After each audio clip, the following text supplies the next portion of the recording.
Good afternoon, everybody. Well, thank you for joining us for the third commission meeting, and actually our very first one in person. So it's wonderful to be able to see all my fellow commission members here in person live, as opposed to little boxes on a Zoom call. And today we've got a lot of ground to cover. So as you know, the last month or so, we've actually had our 4 different working groups break out and come up with recommendations, an initial set of recommendations for us to review today. The format for today's meeting is to be interactive. We've asked the different working group chairs to budget about 30 minutes or so for their presentations, but the intention is for commission members to be able to ask questions, to raise questions, and comment during the process. We've also left about 10 minutes or so after each presentation for additional questions. So hopefully this will give us enough time for us to be able to have a real interactive session and be able to have everybody's feedback heard here.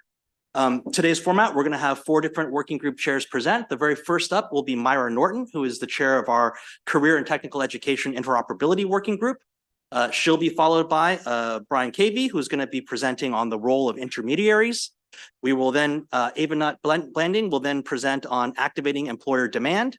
And finally, Senator Jim Rosenpep is going to bring us home on business models and funding. I've had the privilege now to also review and preview some of the presentations today, and I want to sort of say out, right off the bat, you're going to see some overlap in terms of recommendations from different working groups. I think that's a great thing. It means there's some broad consensus on some issues. There will probably be some issues there that not everybody's going to agree with as well. And this session is really meant for people to be able to raise those and discuss them. After this hearing, we're actually going to be going back to having the next month, before our final meeting of the year and presenting our final set of recommendations. We're going to have a series of review sessions with the different working group chairs and their designees to start to combine and synthesize some of the recommendations coming out of the different working groups and call some of them as well. And so I'm looking forward to a highly engaged process. Again, we have a tight timeline to be able to deliver our final report in December, and I'm looking forward to getting into it. So with that being said, I'm going to turn it over to our chair, Myra Norton, to talk about the career and technical education interoperability.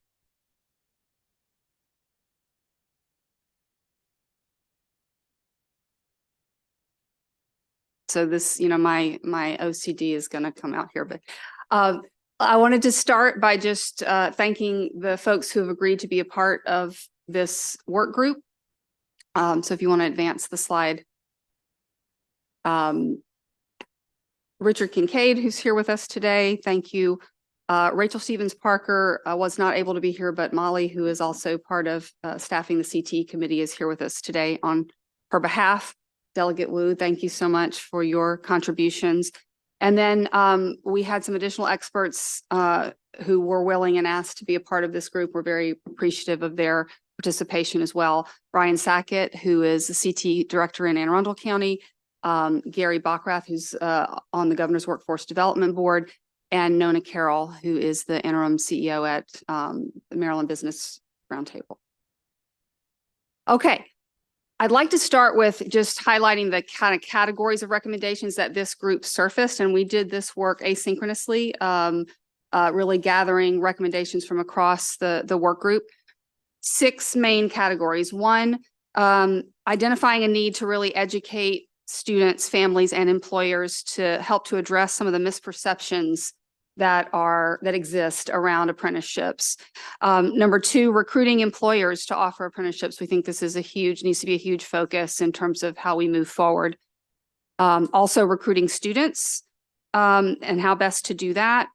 Addressing transportation challenges. That particular set of challenges was raised in this work group as one that is meaningful and needs to be carefully thought through. Addressing challenges with current high school schedules. So how do we give students enough time on the job? And then finally, providing proper resourcing to achieve the goals laid out in the blueprint, specifically as they relate to career and technical education and to increasing the number of apprenticeships we have across the state. So let's start with addressing misperceptions about apprenticeships, just to give you a flavor for the sort of what we talked about here. What several members of the work group shared is there are misperceptions about what apprenticeships are, the quote unquote types of students who should consider apprenticeships. There are views that, well, if you do an apprenticeship, you can't go to college. That's certainly not the case. There are all kinds of, I think, just misperceptions that the general public has about apprenticeships. And we need a coordinated effort to really help educate and kind of market the real value of apprenticeships to all of the constituents involved, to students, to their families, and to employers as well. So that's sort of the first set of recommendations, first category. Then in terms of recruiting employers to offer apprenticeships, there are lots of entities across the state that are currently working on this, right, and doing an incredible job. But there's no one entity where their only focus is to wake up every day and think about how do we make sure we have 60,000 apprenticeships available for students in 2030 or whatever, whatever the number is. And to kind of do things at that scale, our group really feels like we need to think about a dedicated entity. That could be an entity that already exists, but just gets focused, or resourced in the right way. It could be a new entity. We didn't have specific, we're not, sort of saying this is how it should be, but someone needs to wake up every day with that accountability, with, how are we going to make sure the apprenticeships exist? And so that's, really one of our predominant recommendations is to figure out who that entity is and how do they need to be resourced so that we can, because, we talked a lot about some of the international best practices and the countries that do this really well. And when we had folks from Switzerland here at a Governor's Workforce Development Board meeting, one of the things that really struck me in talking to them is sort of like, how did you do this? How do you have such a vibrant apprenticeship culture and prevalence across the country? Well, 70% of their employers offer apprenticeships. So when you have that kind of critical mass, then it makes it easier to onboard new employers. It makes it easier to find new professions where you can offer apprenticeships, et cetera. And so I just think this is something that's so critical to the success of this work. We really need to figure out who's going to wake up every day thinking about that. Okay, the next area is recruiting students to participate in apprenticeships. And one of the things that we heard, particularly from Ryan and from as a representative of other CTE directors across the state, is we actually have a lot of the expertise to do this well in our schools, in the CTE programs now, where folks kind of are have the best sense of matching students to the right apprenticeship, right?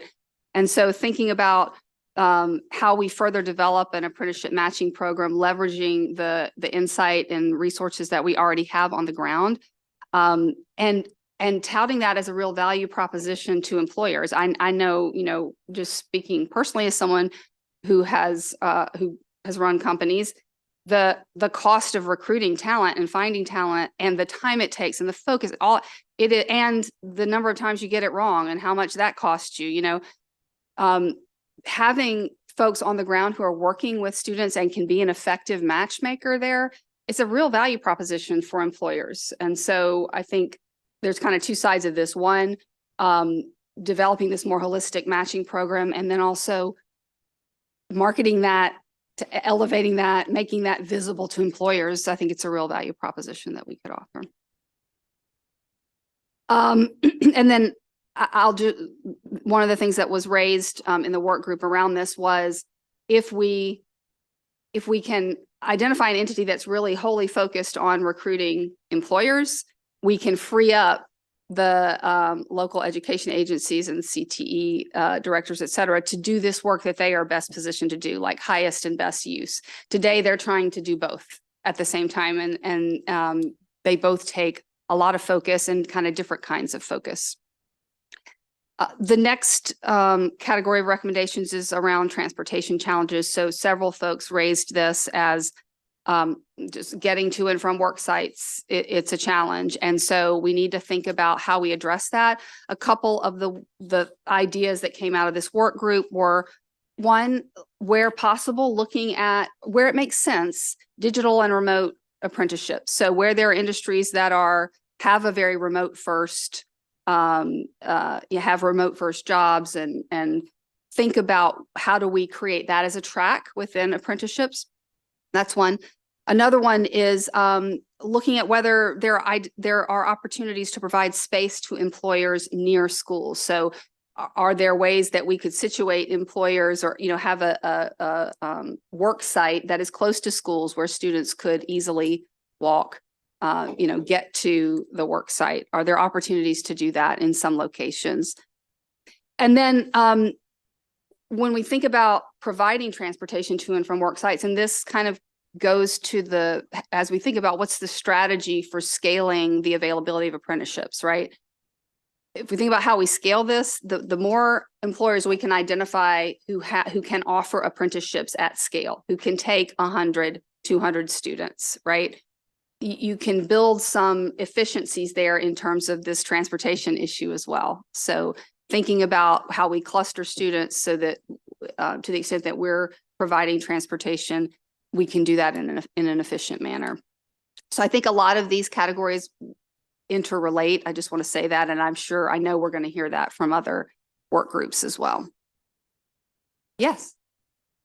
One point I actually found out about yesterday. I was meeting with the good folks over at Living Classrooms who run these amazing work programs. And one of the things that was raised to me that was quite surprising was that in some of their programs, they've had a situation occur, and it's probably similar to the transportation challenge, which is another barrier, which is that when they've gotten people into apprenticeships, because they're getting paid wages, some of their family households have been penalized, whether when it comes to housing assistance or food assistance, because the wages have actually gone up.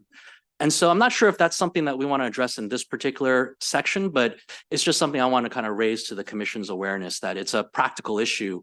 They were sharing with me quite a few cases where the parents of the youth going into these programs were asked to quit these programs because it would have raised their rent or they would have lost some assistance. So something I just wanted to raise for everybody's awareness here. It's definitely something we need to address. I don't think anyone's intention. So thank you for that. Okay, the next set of recommendations is around addressing some of the challenges with the limitations in current high school schedules.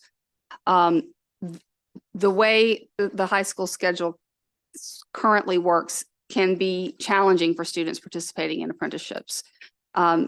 They can't always meet the required in-school time while having enough time for on-the-job training. And so rethinking the other piece of feedback that I heard from many CTE directors was thinking about we keep adding more and more requirements for high school graduation, and sometimes we're not thinking about what the trade-offs are there, and also might there be different tracks. So if we've got folks that are in apprenticeship, how might some of that work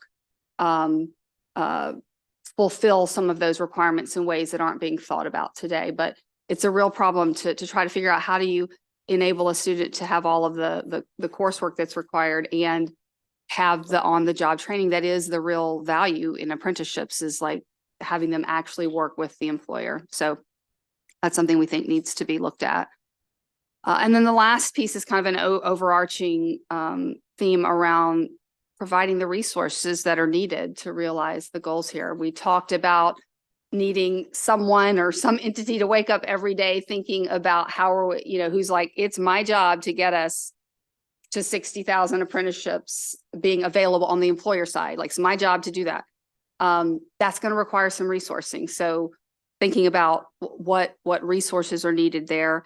And then the work that we're doing in the CTE committee, again, what has to be done there to bring together these entities across the state to match employers with students, all of those pieces that work's got to be properly resourced if we're going to hit these goals. And so I think that's something we need to look at across the board. Any of the recommendations that are coming out of the work groups, if we don't properly resource this work, you simply can't, you won't be able to hit the scale that you're looking at. So we either need to be honest about what's possible within resource constraints, or we need to resource things to be able to do the work that's in front of us.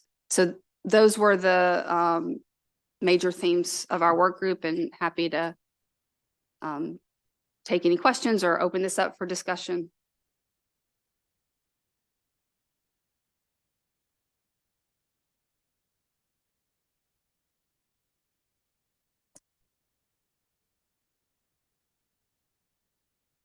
I'll ask a question.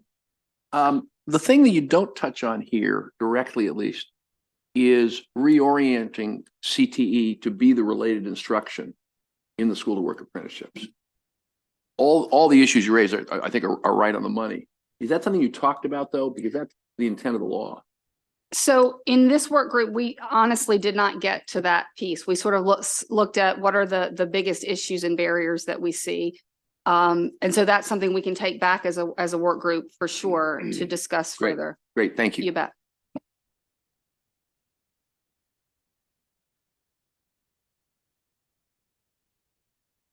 It's nice to meet in person, and I wanted to make sure that our committee members, our commission members had a little something from the shore. So please enjoy the saltwater taffy, and maybe you'll share more of that with the commission members.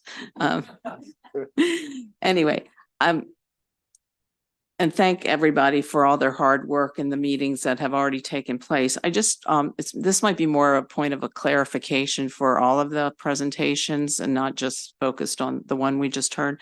But when we talk about the numbers, the goals, and the blueprints, the blueprint, should we clarify that the numbers that we're talking about allow for not only the traditional student apprenticeship program, but it also allows for the industry recognized credentials and possibly other pathways, just so there's a clarification. It's something that, as I've been working in my 3 school systems, that they've continue to clarify that point. So I don't know if you want to clarify that, just so we're understanding what the goals are. Thank you, Senator. Really our commission is focused on how do we activate registered apprenticeships? And I think that includes youth apprenticeships, it includes adult learners, it includes all aspects of apprenticeships as long as they're registered. And so I think part of this focus on CTE, I believe, is because in the blueprint we've spelled out the 45% goal, which is why I think it's been sort of the big rock that we want to move first. But I think, in terms of purposes of this commission, it's really around all registered apprenticeships. My understanding of the language is completing the high school level of a registered apprenticeship, which then opens up different pathways. So our goal obviously is to increase the number of the youth apprenticeships. And then I'm also hearing you say that it could also be the registered apprenticeships, but the equivalent of a registered apprenticeship could also allow for these industry recognized credentials. And as we've talked about, pathways within the school system that could lead to a registered adult apprenticeship that could then count towards the blueprint goals, but still position our employers that they might have a more of a feeder into these registered apprenticeships. And I just want to make sure I have the correct understanding. Yes. Well, I'll speak for sort of how I look at it is I think it's all of the above in the sense that we're really looking to build pipelines into registered apprenticeships. And so we really have 2 goals here. We have a 60,000 registered apprenticeship goal, right, as an overall commission. And I think as part of that, we also have this 45% youth apprenticeship. But I think part of this, and later I know in some other presentations, we're going to start talking about things like pre-apprenticeship programs and other types of on-ramps into registered apprenticeships. Senator Rispa? Oh, I'm sorry. Senator Carozza, have something else you wanted to raise? I just want to address this issue because it's a very important issue and it's been very confusing for people. You have to separate the blueprint goal with the commission goal, and that's what the chairman, the point you were making. They overlap, but this commission is about apprenticeships. It's not about apprenticeships and other industry recognized credentials. The blueprint says high school level apprenticeship and other industry recognized credentials, but that's not what this commission is about. This commission is about the apprenticeship piece of that. So that's one piece of it. Secondly, in the blueprint, and the AIB has clarified this in guidance and Q&A, frequently asked questions, is the intent of the Kerwin Commission recommendations and of the blueprint law is that the first choice for kids who qualify and want to do it is the high school level or registered apprenticeship. The only reason the other industry recognized credential is in the law is because of concern that it'll take us some time to get to enough registered apprenticeships for the number of high school kids. So it's kind of a plan B fallback position until we get enough apprenticeships. But the intent definitely is to maximize the number of apprenticeships for the high school kids. The other point that the chairman made, which I want to underline, is unlike the blueprint, this commission is about apprenticeships that begin in high school and those that begin after high school. And so 60,000 apprenticeships do not all have to start in high school. They can be folks who start in their 20s or 30s or 40s. And so it's a little different emphasis between the blueprint. They overlap, but they're not identical. Thank you, Mr. Chair. I'd like to, I think it was Patrick Moran and then can you? Thank you, Mr. Chair. I just want to be clear. I mean, coming from a union standpoint and as someone who coming from my union, we don't have very many apprenticeships, but we do in the building trades and some other crafts, that is a full-time job. It is, if we're talking about preparing people in high school to enter an apprenticeship program so they qualify for that, I understand, but I guess I'm confused by the constant term I hear of, high school apprenticeships. So we are saying that people are going to work full-time during high school in order to be in an apprenticeship or enrolled in an apprenticeship. I'd like some clarification on that. And, how do we ensure that businesses, et cetera, are following the rules on this stuff and not watering things down? I mean, we have a very vigorous in the building trades program. We have a very vigorous apprenticeship program. It takes an individual generally 4 years to get through. They are qualified then to be a journeyman. And the last thing I want to see is this used in order to undercut wages, undercut benefits, and things of that nature. So, thank you. Madam Chair, would you like to address the question of the high school youth apprenticeship? Sure. So the idea of the high school level of a registered apprenticeship, it's not a full-time gig for high school students, but the idea is to give them on-the-job training with related technical instruction so that they are positioned to go straight to work. The idea is school to work. So for folks who choose not to pursue a college degree or want to go straight to work after high school, we want to give them a way to do that and earn family sustaining wages. Does that answer? That's my understanding of what the blueprint law is asking for. It's preparing students, giving students options, right?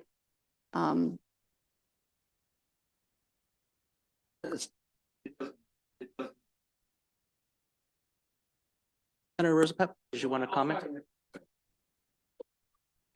Is the school to work apprenticeship in building maintenance in Prince George's County.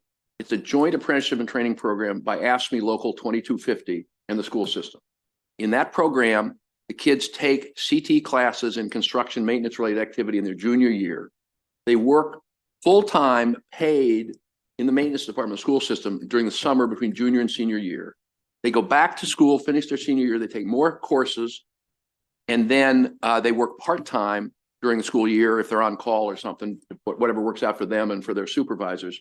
When they graduate from high school, They go to work full-time in the building maintenance department.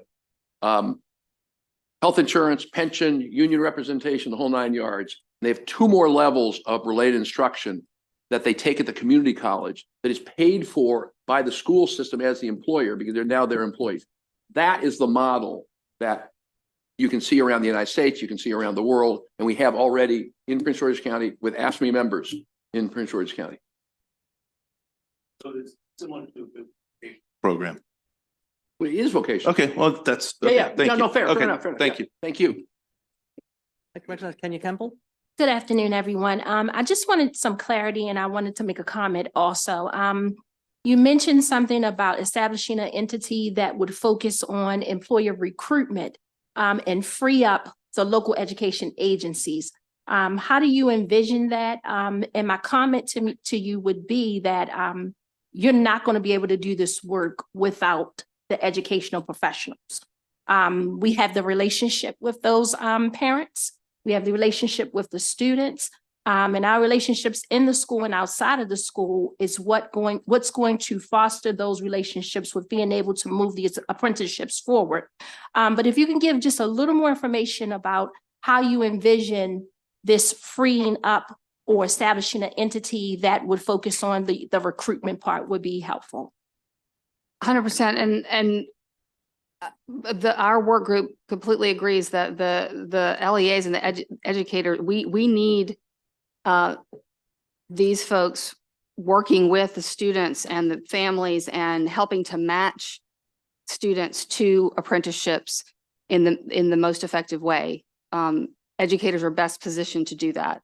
Folks working in the schools today are best positioned to do that. What we heard from CTE directors was they need help recruiting, having enough available apprenticeships to match their students to. So recruiting employers and thinking about who is going to be focused on doing the sales job to employers and having those apprenticeships available in collaboration, making sure we're obviously the shape and form of those apprenticeships needs to be informed by the education system, right? But right now we don't have enough employers offering apprenticeships to be able to match our students to them. So that was really the idea, was that we need to think about how we really focus resources across the state to recruit more employers to offer apprenticeships to our students across the state. Delegate Eric Ebersole? So we've compared the idea of having a full-on apprenticeship to having a student or a youth apprenticeship. Will there be any standard? I mean, are we going to set something up, or is some organization going to say this is how many hours? Could we meet this standard by having somebody involved in an apprenticeship that was 1 hour a week? I mean, it feels like we're a little loose there. I'm curious if it has been discussed. Oh, it's been discussed in the CTE committee. So this is part of our job in the committee is to clearly define what does registered level of high school apprenticeship mean, and what are the requirements of that? What are the definitions of industry recognized credentials, and what will count and what won't? And that is, we're taking that work up now in the committee. In November and December, our next 2 meetings, that's the focus, is to clarify those definitions. And also come up with a framework for the industry recognized credentials. Joseph, you wanted to comment? That for Delegate Ebersole, that's the significance of saying registered apprenticeship. A registered apprenticeship means it is registered and approved by the Apprenticeship Training Council of the State Department of Labor. That is the oversight. And the question you asked is answered when an apprenticeship sponsor comes before the Labor Department and says, here's what we want to do. And Mr. Cavey is the chair of that council. He might be able to give a little more nuance on this. And they do it. They've done it for school to work apprenticeships. They've done it for other registered apprenticeships. It's a real thing. It's existed for 100 years or 80 years or however long. It's well established as the quality control. And to evaluate 60,000 of these? It's on an apprenticeship program basis, not an individual student basis. Well, how many programs would you imagine there would be if there were 60,000 students involved? What would be a ballpark guess?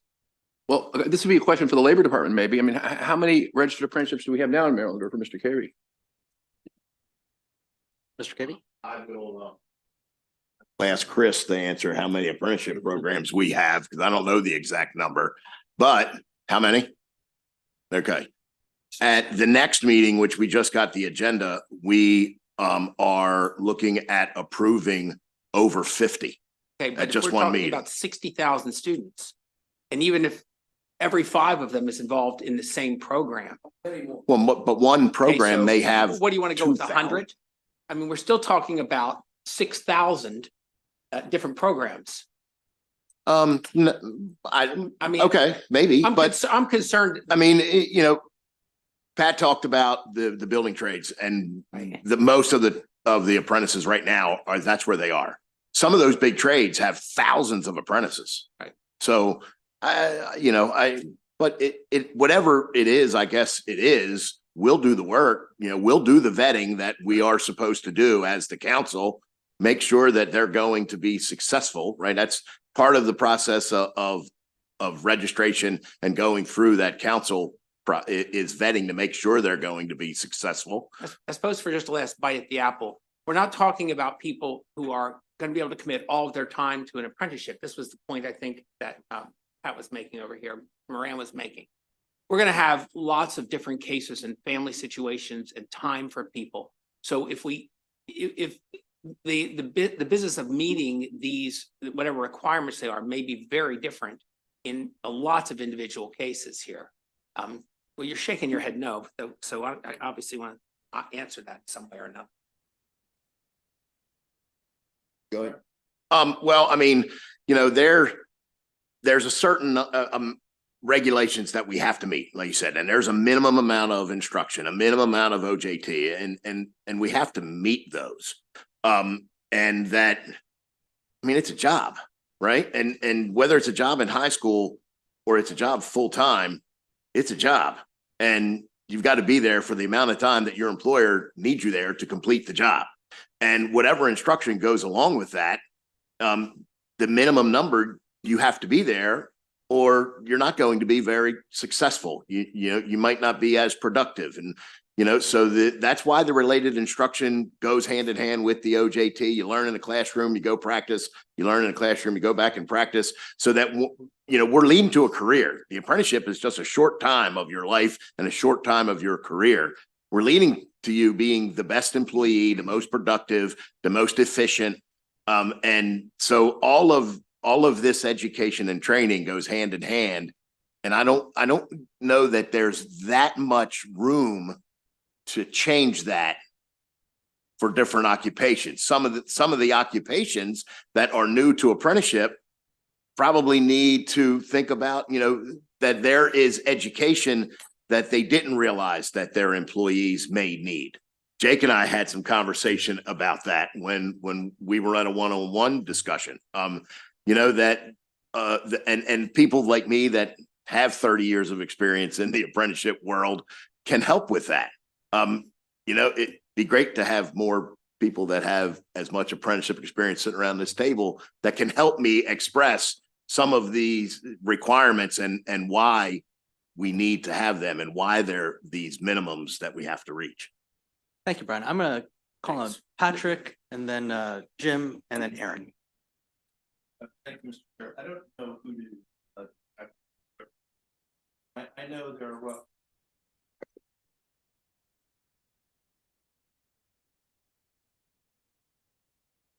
It's maybe a half a dozen or so, and that that they are overwhelmed on that, on trying to oversee all the apprenticeships to make sure they are going according to the law and according to their specifications. And now we're talking about increasing that exponentially. So is there ample funding for that? And as someone who represents state employees, I know funding is tough to come by. And how many people do they envision they will need for that? I mean, I have to envision at least one person in every county, but then you have large counties such as Prince George's County, Montgomery County, Baltimore County, where you're probably gonna need multiple people in order to do that, because We want to make sure that the people that are participating in the apprenticeship programs are getting all the resources they need. The employers are doing the right thing. I am not one to allow employers to self-police themselves. I think that's been proven time and time again, even in the state as an employer, that is fraught with poor results. So who would I address that to? Who could answer that question? Actually, I'm going to turn to Senator Rosapet, who was Okay. next there.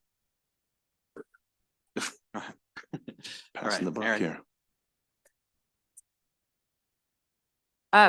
Good afternoon, everybody. Great to be here.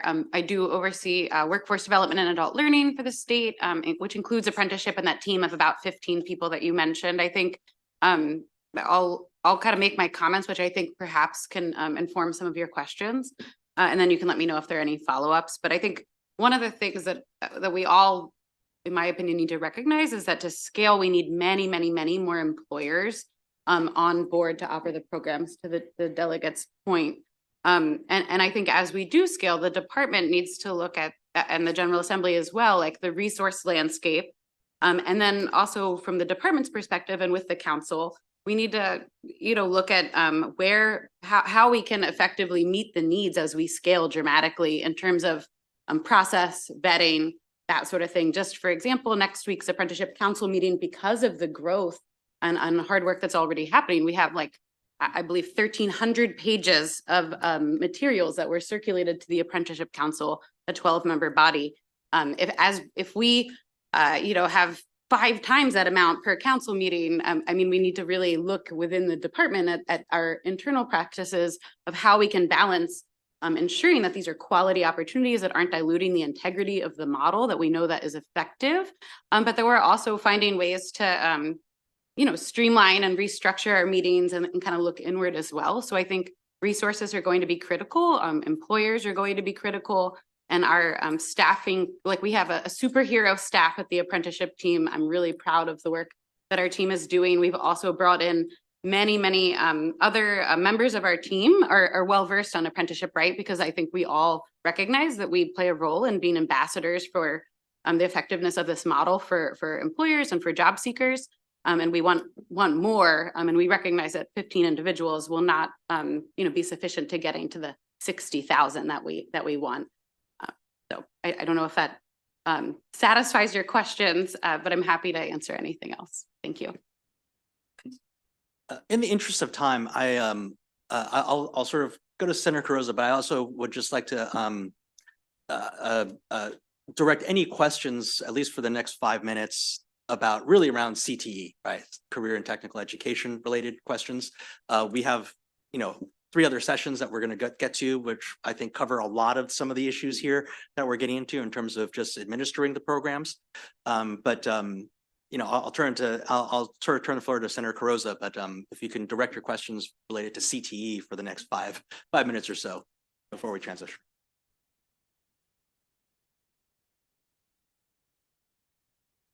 Going back to Chair Norton's recommendations on CTE, and the comment, one of the recommendations was the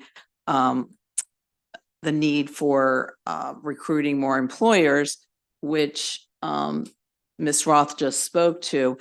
Along those lines, coming right from the school system, and I think that's why we have to focus on new employers, because the concern, at least the example I wanted to share with the group in Worcester County, is that in Worcester County, when I met with the CTE lead, he pointed out that in Worcester, we have 5 work-based learning programs with 50% of Worcester County students participating. And his point was, those employers are already participating in this work-based program with the school system. And there's not, unless there's some incentives, there's not a lot of incentives for those same employers then to go through a more structured system for youth apprenticeship, meaning you either have to take those existing employers and make it a little bit more enticing for them to offer youth apprenticeships, or going back to the point, you really do need to expand the number of employers. And so I think there's sensitivity with some of the school systems that are having some success with working with employers on these work-based programs, that you're not, basically taking from one to try to meet another goal. So, and I think anything we can do to expand those employers and help our school system with that would be helpful.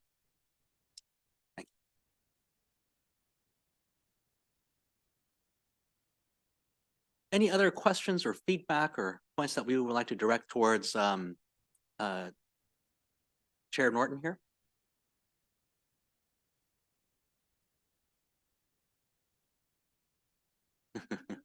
Wonderful.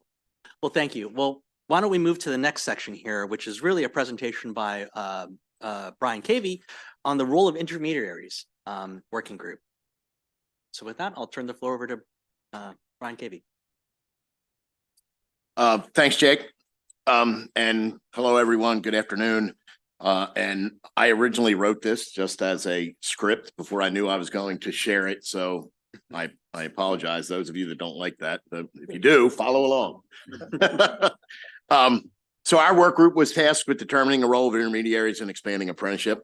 I want to thank the members of the work group: Aaron Roth, Emily Dow, Kirkland Murray, Grant Schmelzer, Walter Simmons, and Brendan Johnson. We appreciate the input from Katie Adams and Alan Dekotowicz from Saffel Partners, and Danielle Copeland from HCAP, and Latifa Durant from CityWorks DC. We met several times. We discussed defining what an intermediary is, what it does, and we met with these national intermediaries to help us understand the services they provide and how Maryland might be able to use intermediary services to reach our goals. While we have only scratched the surface, there is much work and detail to be ironed out, but I am prepared to deliver this initial report. I've gotten this definition from the USDOL website. Registered apprenticeship industry intermediaries offer expertise to help employers and labor organizations launch, promote, and expand registered apprenticeship programs while growing industries. These partners are uniquely positioned to convene employers within a specific industry or subsector to increase awareness of registered apprenticeship model and assist in creating new programs. So what roles do intermediaries play in expanding apprenticeship? One, rapid registered program development and implementation support. They help outreach to employers, to unions, and others to promote the benefits of registered apprenticeship and provide technical assistance to launch and sustain the programs. They implement industry-driven strategies to expand apprenticeship opportunities across growing sectors. They offer expertise to build registered apprenticeship programs that help workers meet the industry skills needed. Industry skill needs. They develop curriculum, related instruction outlines, and competency-based registered apprenticeship program models, offer support in the administration and tracking of related instruction and on-the-job training hours, and increase awareness of the apprenticeship model among secondary and post-secondary educators and career and technical education programs. Two, technical assistance and partnership building. They assist employers in developing high-quality registered apprenticeship standards for new programs and subject matter experts in the apprenticeship recruitment strategies. They leverage partnerships and other resources that help bring employers together to build that talent pipeline that helps growing sectors stay competitive in today's global economy.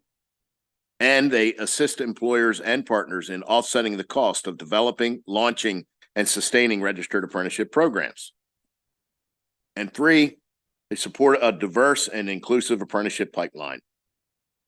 They guide strategies and best practices such as linkages with pre-apprenticeship and the provision of critical support services that lead to successful placement and retention in registered apprenticeship opportunities, particularly in underrepresented populations, and provide technical assistance on how registered apprenticeships can be a critical tool to help organizations meet their DEIA goals, as well as ensuring that sponsors understand their equal employment opportunity requirements and obligations.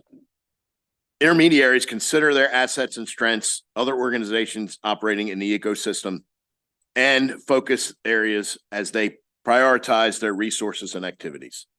Despite commonality across them, only some models exist for intermediaries. While the intermediary's unique role is to convene partners and forge a shared vision and accountability to learners, all other roles and functions can be shared across organizations participating in the Pathways Partnership. We've learned that intermediaries across several industries offer many services, and there is no one-size-fits-all approach to intermediary services. For example, one organization may be well-positioned to take on the role of data lead based on its track record for collecting, analyzing, reporting on, and helping others use collected information, while another organization might have a firm policy arm and can assume leadership in helping partners plan around a policy agenda for creating pathways. And still another organization could take on the roles of recruiting new apprentices, providing related instruction, or tracking on-the-job learning. As we expand apprenticeships in Maryland, we must prioritize industries that can help reach the goals and provide actual career pathways for students and other job seekers in our state. By prioritizing industries, it will make it easier to determine the intermediary services required to help employers expand apprenticeship opportunities within the industries that would need the aid provided by those intermediaries. Once industries are targeted for intermediary services, a vetting process should be presented to help determine intermediary organizations that can provide the services that are needed. Each industry may require different services provided by intermediaries or take on by the apprenticeship sponsor or employer themselves. A checklist of tasks that would determine which organization would be responsible could help narrow the information. Items for the checklist would include, but not limited to, some of the following: apprenticeship recruitment, application, and selection, apprentice case management and support, marketing to students and families, etc., employer recruitment, employer relationship management and ongoing support, employer onboarding and mentor training, employer risk management, liability insurance, etc., integration and alignment with proximate work-based learning and CTE ecosystems, identification of target occupations for program development, and competency identification, development, and validation. This is just an initial report. We've laid out some of the services that intermediaries will provide. These services should be further discussed, tweaked as needed, and approved by the commission. There is continued work to be done, but we recommend that the commission create a standard definition of intermediary for Maryland, building on the US DOL definition and other best practices, but recognizing that intermediaries can take on a variety of responsibilities and that they can vary by organization. Building on the standard definition, we should develop a checklist template for critical functions for apprenticeship intermediaries to take on or identify another partner organization to ensure all critical facets of an apprenticeship program are considered and effectively planned for in the registered apprenticeship creation. And identify target industries where intermediaries can help Maryland scale registered apprenticeship pathways due to labor market demand. And finally, invest in intermediaries to strategically support target industries and scale registered apprenticeship activities in the state. Thank you.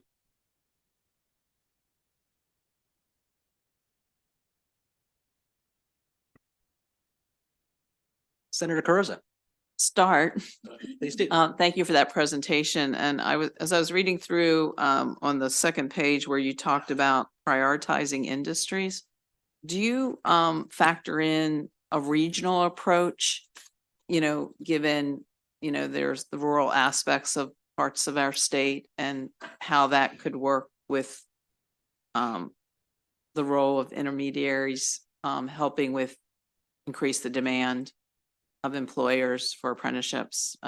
And if you do, did you have some thoughts on that prioritization? And I guess let me be the first to say, and I think everybody will agree, that this was a very fast-paced meeting process, right? So I think that you have a good point. That does some of this prioritization of industries have to be, state level, maybe region level, county level, maybe even city level. Definitely. Did I consider that writing this? No. But I think that that is part of the work that we need to keep doing, is to how do we prioritize these industries? Sorry to answer with a question.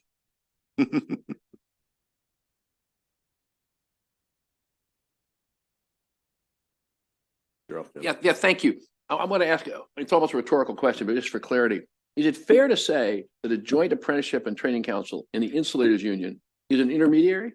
So what part of the discussion that we had, and that I explained to our work group, was that I believe that sponsors do take on some of these services that we talked about in intermediaries, and especially group sponsors, whether and union or not.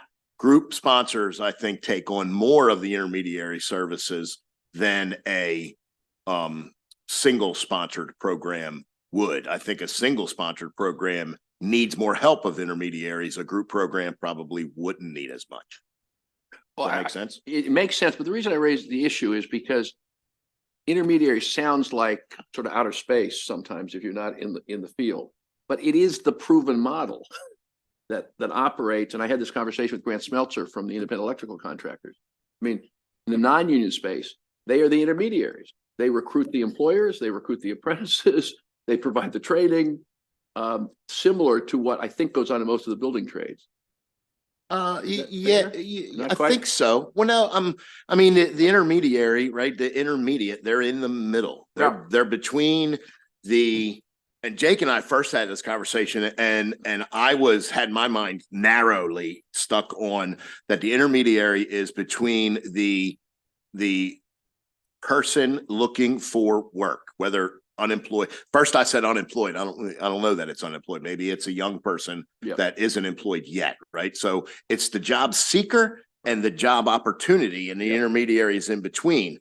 But I think that an intermediary is also in between a potential sponsor that wants to create a program and their future related instruction, their future OJT, Right. their future financial obligations. And I talked to one of these people when we met, and then I had some phone calls with them afterwards. And I said, so, an intermediary is more or less can be what I call, in our world, third-party administrator, that we have the person that administers the finances of our program, or in our medical program, they're the ones that take care of all of the claims. That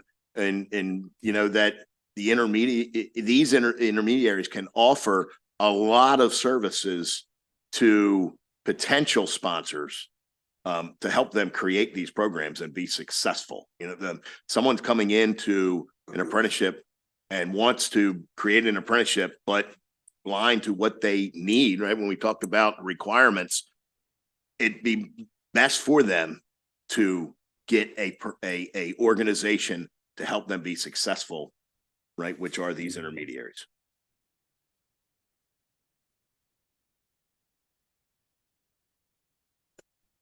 So to answer Brian and the senator's question to a degree, one thing I think to think about when you're talking about regional resources and looking at the regional priorities of businesses. So the Maryland Department of Commerce, we have our regional development reps, and we also have our strategic industries that as a state that we've recognized are the big industries that the state's going towards, and, kind of encapsulating that.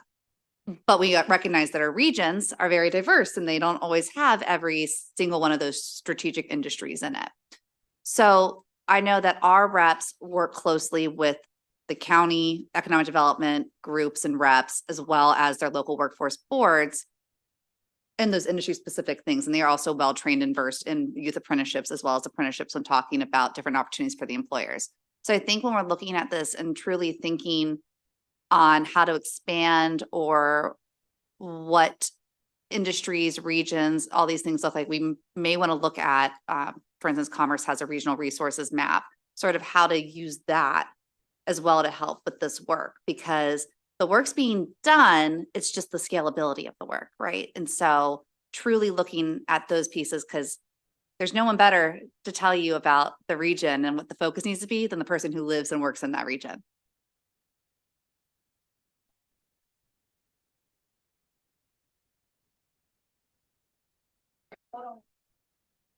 I see. Self-starter over here. Okay. I think we're set now. So I wanted to also comment on the senator's comment about, just the nature of rural and regional approaches and that it isn't a one size fits all approach. I think that's a really important point and something that intermediaries can help with. I think Senator Rosapap went right where I was thinking of JATCs, the Joint Apprenticeship and Training Councils at the union shops and independent electrical contractors counterparts also have. I wondered if it might make sense for Chairman Cavey in just a second to walk folks through what a group program looks like and some of the benefits of having a group approach might be for a smaller employer and to kind of work together with peers that have similar workforce needs and to work with an intermediary that can take on some of that work to help the businesses, especially small businesses. So that's just one piece that I'll kick your way in just a moment. I also, I think where registered apprenticeship works best and where employers, when we're talking to employers across our state and in our communities, where are the vacancies? Where are the career pathway opportunities? And where are employers struggling with retaining employees as well? Those are typically flags for me of registered apprenticeship might be a fit. You have a career pathway opportunity where people start in one place and they can continue on that pathway. We know registered apprenticeship can really help employers with retention challenges.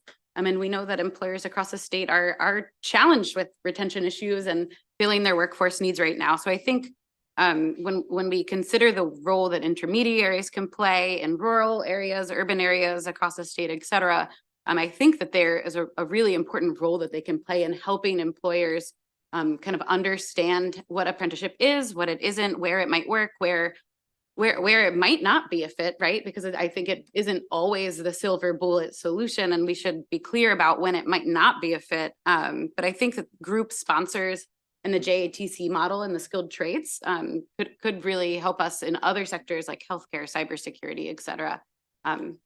If I may, Mr. Chairman, can I ask the other Mr. Chairman to just expand on that a little? So I will get into kind of what I was going to use as a wrap up. So thanks for leading me into that, Aaron. The old saying, you don't know what you don't know. And new people, new organizations, employers, whatever that are prospective sponsors for apprenticeship don't know, and those are the people that are probably best lined up to use intermediary services to help them do everything that I said or just some of what I said. With the group programs, whether open shop group program with a employers association or union joint program with both the union and the employers association participating, there's a lot of experience in the room. And when a new employer wants to come in and join into the program, they kind of, sign in, and then frankly, probably have to understand what they're setting themselves up for, the rules that they are setting themselves up into, and their employees, right? Their apprentices. The related instruction is already been established. The OJT, we know what the OJT is. We know that there is an order that they hopefully get to experience that OJT, and that it is all reported so that the apprentices have enough hours and can advance through the program. Jim talked about the intermediary services of the JATC and other group programs. That's it. I think that when we come down to determining what are our uses for intermediaries, it's probably more for either new group programs that have never been part of apprenticeship or prospective single employer sponsors that want to join apprenticeship. I answered. Yeah, I'm just gonna add to that, but only for emphasis. We talked a lot about the construction industry ones, which are very advanced both in the union and non-union sector. But it's already happening in other sectors. We had a briefing at our last meeting about the AICPA's group apprenticeship. They're the intermediary. They're signing up employers in Maryland. They're coming in with a school to work apprenticeship. I think that's before the council this time, maybe. I'm not quite sure if it's on your list of, but I know they're coming for a school to work apprenticeship in addition to a registered apprenticeship, and they're out marketing the school to work apprenticeship right now. Similarly, the Maryland Education Association and a variety of school systems. Actually, I got a meeting with them tomorrow, along with the union, the other unions that represent school employees, about the teacher apprenticeship model that we passed legislation in the Senate on last year. Didn't make it through the House at the last minute, but they're moving ahead, and they have asked to meet with intermediary that they could retain to put it together exactly what Brian described. They say, we don't have the bandwidth in the union, we don't have the bandwidth in the school boards, but we want to have an expert come in. So that's the second one. Third one is the Maryland Child Care Association. Their board is approved going ahead to explore setting up a group apprenticeship program in childcare. And they also want to meet with intermediaries who can help them put it together. So this is very real right now in non-traditional fields. Yeah. When President Trump took office, he created these IRAPs, where the industry recognized apprenticeship programs, in which it allowed industries to create these their third-party standards, and it was basically self-regulated. And my question is, President Biden, when he took office, he rolled all those things back. Can you explain how the intermediaries would be different than the IRAP program? Well, I mean, I for one, be on the record, I'm not in favor of IRAP programs at all.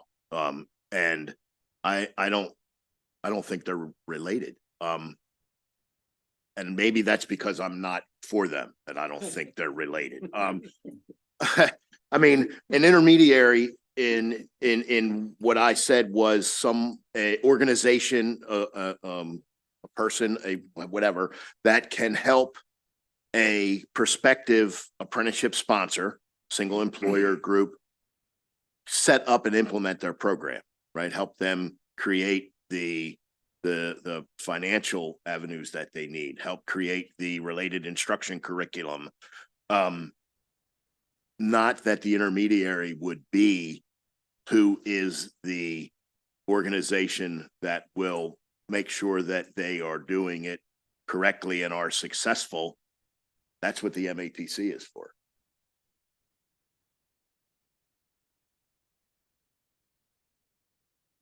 Thank you. I appreciate that. So my follow-up to that end again is as I mentioned earlier, are we assured that the MATC is going to have the appropriate staff and resources in order to oversee that process, in order to oversee the intermediaries to ensure that they're doing the right thing? I hope so. I mean, I Well, hope that the goal. That's not a definitive answer, though, brother. Well, I'm not the legislative guy Right, to make that budget, but I hope the goal is not to replace the MATC with anything, especially these intermediaries, and then create their self-regulating. No, I mean, I hope someone else around here, Jim, can answer that. Yeah. In addition, Brian, I think it's personal preference. It's the law in Maryland. The blueprint says high school level of a registered apprenticeship. That's very clear and direct. The powers of the MATC under state law are clear and direct. So registered apprenticeship with a capital R. So there's no controversy about that in terms of the law in Maryland. That's point number one. Point number two is I'm only one member of the Budget and Tax Committee, but I know a little bit about the budget. And the reality is that of all the challenges and costs related to scaling up and meeting the 60,000, making sure that the apprenticeship office at the Labor Department and MATC has adequate staffing is one of the least of our problems. It's such a small amount of money in the scale of what we're trying to accomplish that I can't commit my colleagues here or any other colleagues, but I'm just telling you, I think this is one that we can definitely deal with. And we do need in this commission to come up with estimates of that. I think it's a very, very good issue that we need to address. Thank you.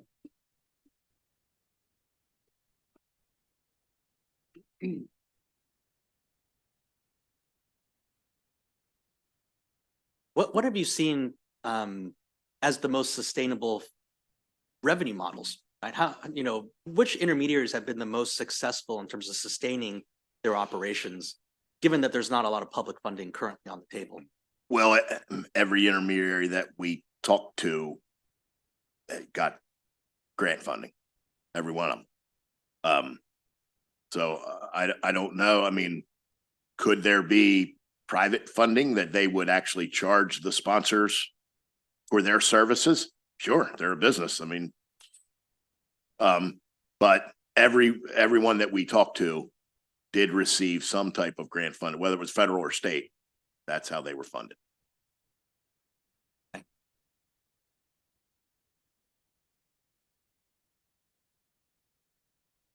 Erin?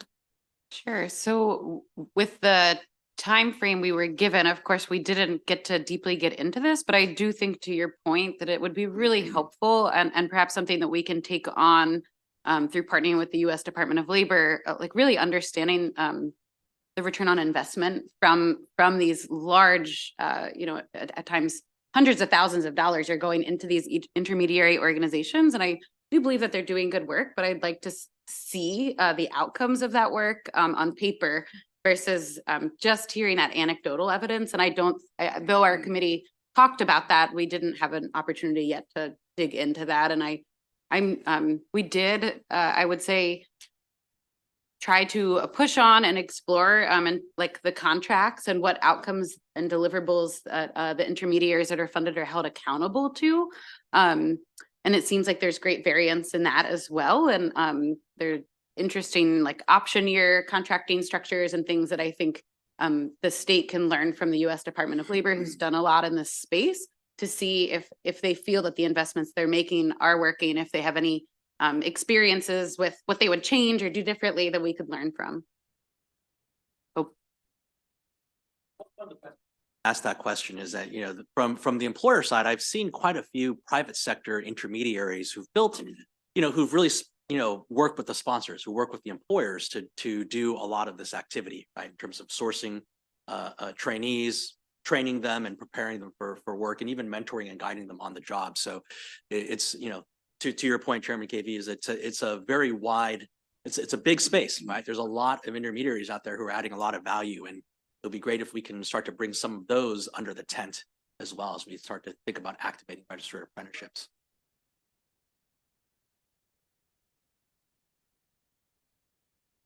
Yes, Penny Campbell. Erin, you brought up the question, not the question, but you made the comment about the return on investment. Is there any type of data out there that we can look at as a commission that talks about the success stories or what has happened with the work with the intermediaries? Well, what Erin said was that would be our next step, is to ask for some of that data. It was way too fast paced to be able to get that at this time. But if we're going to continue to work as work groups, that would have been our next step, would have been ask for that data so that we can see what the return could be.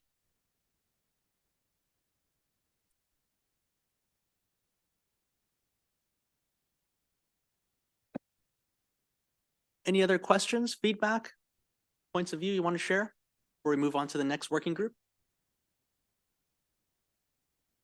Okay. Well, I'd like to now turn it over to Avanette Blanding, who's going to be giving us a presentation on activating employer demand. Avanette, the floor is yours. Afternoon, everyone.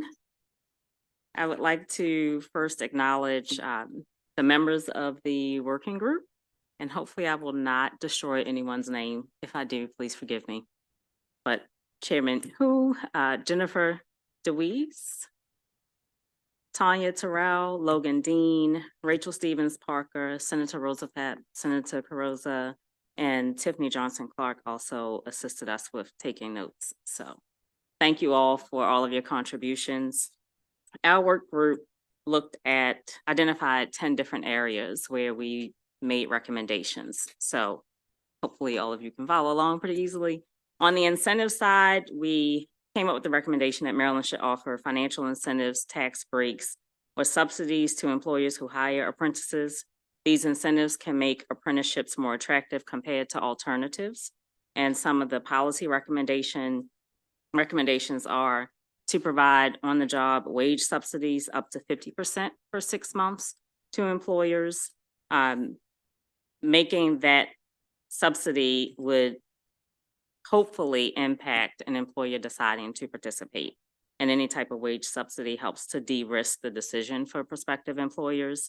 So increased hiring of trainees into the OTJ programs leads to higher graduation rates from the RTI programs. Slide. I think she's on the next slide. Sorry. I am reading from the paper. The second policy recommendation is preferred procurement for state contracts to vendors who sponsor registered apprentices. The state procures nearly $16 billion of goods and services from the private sector annually. So creating any type of preference for vendors who do participate in the registered apprenticeship programs and any additional incentives to utilizing the RAs in service delivery can be a catalyst for adoption of the program. More broadly, recommend to create a set of place-based workforce preferences and state procurement to drive local workforce investment by vendors. And the expected impact there is to see accelerated adoption in mechanical, facilities, operations and maintenance, IT, software developers, data analysts, financial analysts, program managers, and business process analysts. As a employee at a small business, I understand that any type of preferred treatment is definitely a benefit and an incentive to employers and could help to increase the number of employers that participate so that we can get more apprentices available. The third recommendation is RTI reimbursement or subsidy up to $5,000 per trainee, not just graduated. So the related technical instruction is an upfront sunk cost for employers. And while the youth apprenticeships can cover costs in schools, employers often are hesitant to invest because of low graduation rates. The state can de-risk this investment by reimbursing RTI costs, even if it's with private training providers. The expected impact is accelerated sponsorship of RTI programs by employers, leading to a wider variety of pathways. Another recommendation is to eliminate the 50% of the prevailing wage provision on apprenticeship tax credits. Small businesses, especially those in rural areas of the state, can't afford to pay 50% of the prevailing wage of an industry journeyman. This disincentivizes small businesses from setting up and running an apprenticeship. The expected impact is eliminating that wage provision for smaller companies will allow them to qualify for existing tax credit programs and provide incentive for creating RAs. Our next area is on simplifying the registration process. So we think we need to make it easy for employers to participate by streamlining the administrative processes, reducing paperwork, and providing support with program setup. One recommendation is to make the registration automatic if the employer program meets minimum RTI, OTJ, and wage requirements. Employers don't want to manage and track a process as it adds to administrative overhead, which can be considerable and a non-starter even for large companies. By creating a framework where registration is automatic, state can expand RA to non-registered employer programs. And the expected impact is to expand the adoption of the registered apprenticeship programs to non-registered employer-sponsored training programs. Second recommendation is to reduce manual reporting requirements of the RA, reducing the manual administration by enabling automatic reporting based on payroll data via the Comptroller's Office MLDS, which should help to increase the adoption of the RA programs. We also recommend that we enable reporting via intermediaries and service providers. Most employers will utilize service providers and intermediaries to manage the apprenticeship development program. and enabling third parties to report outcomes on employers' behalf reduces friction to adoption.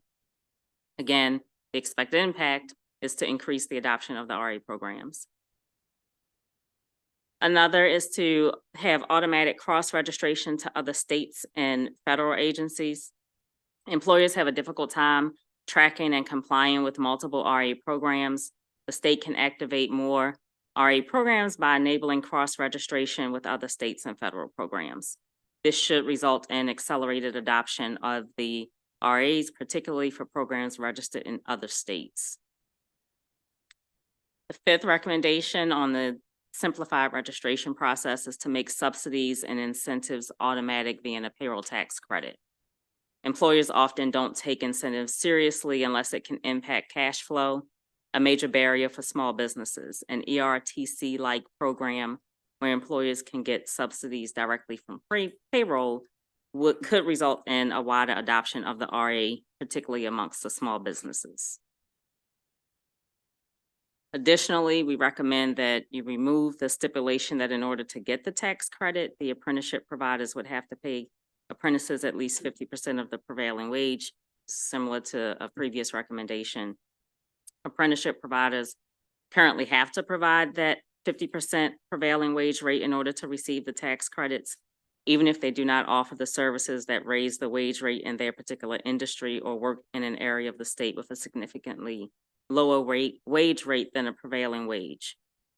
The expected impact is an increased number of businesses willing to become apprenticeship providers.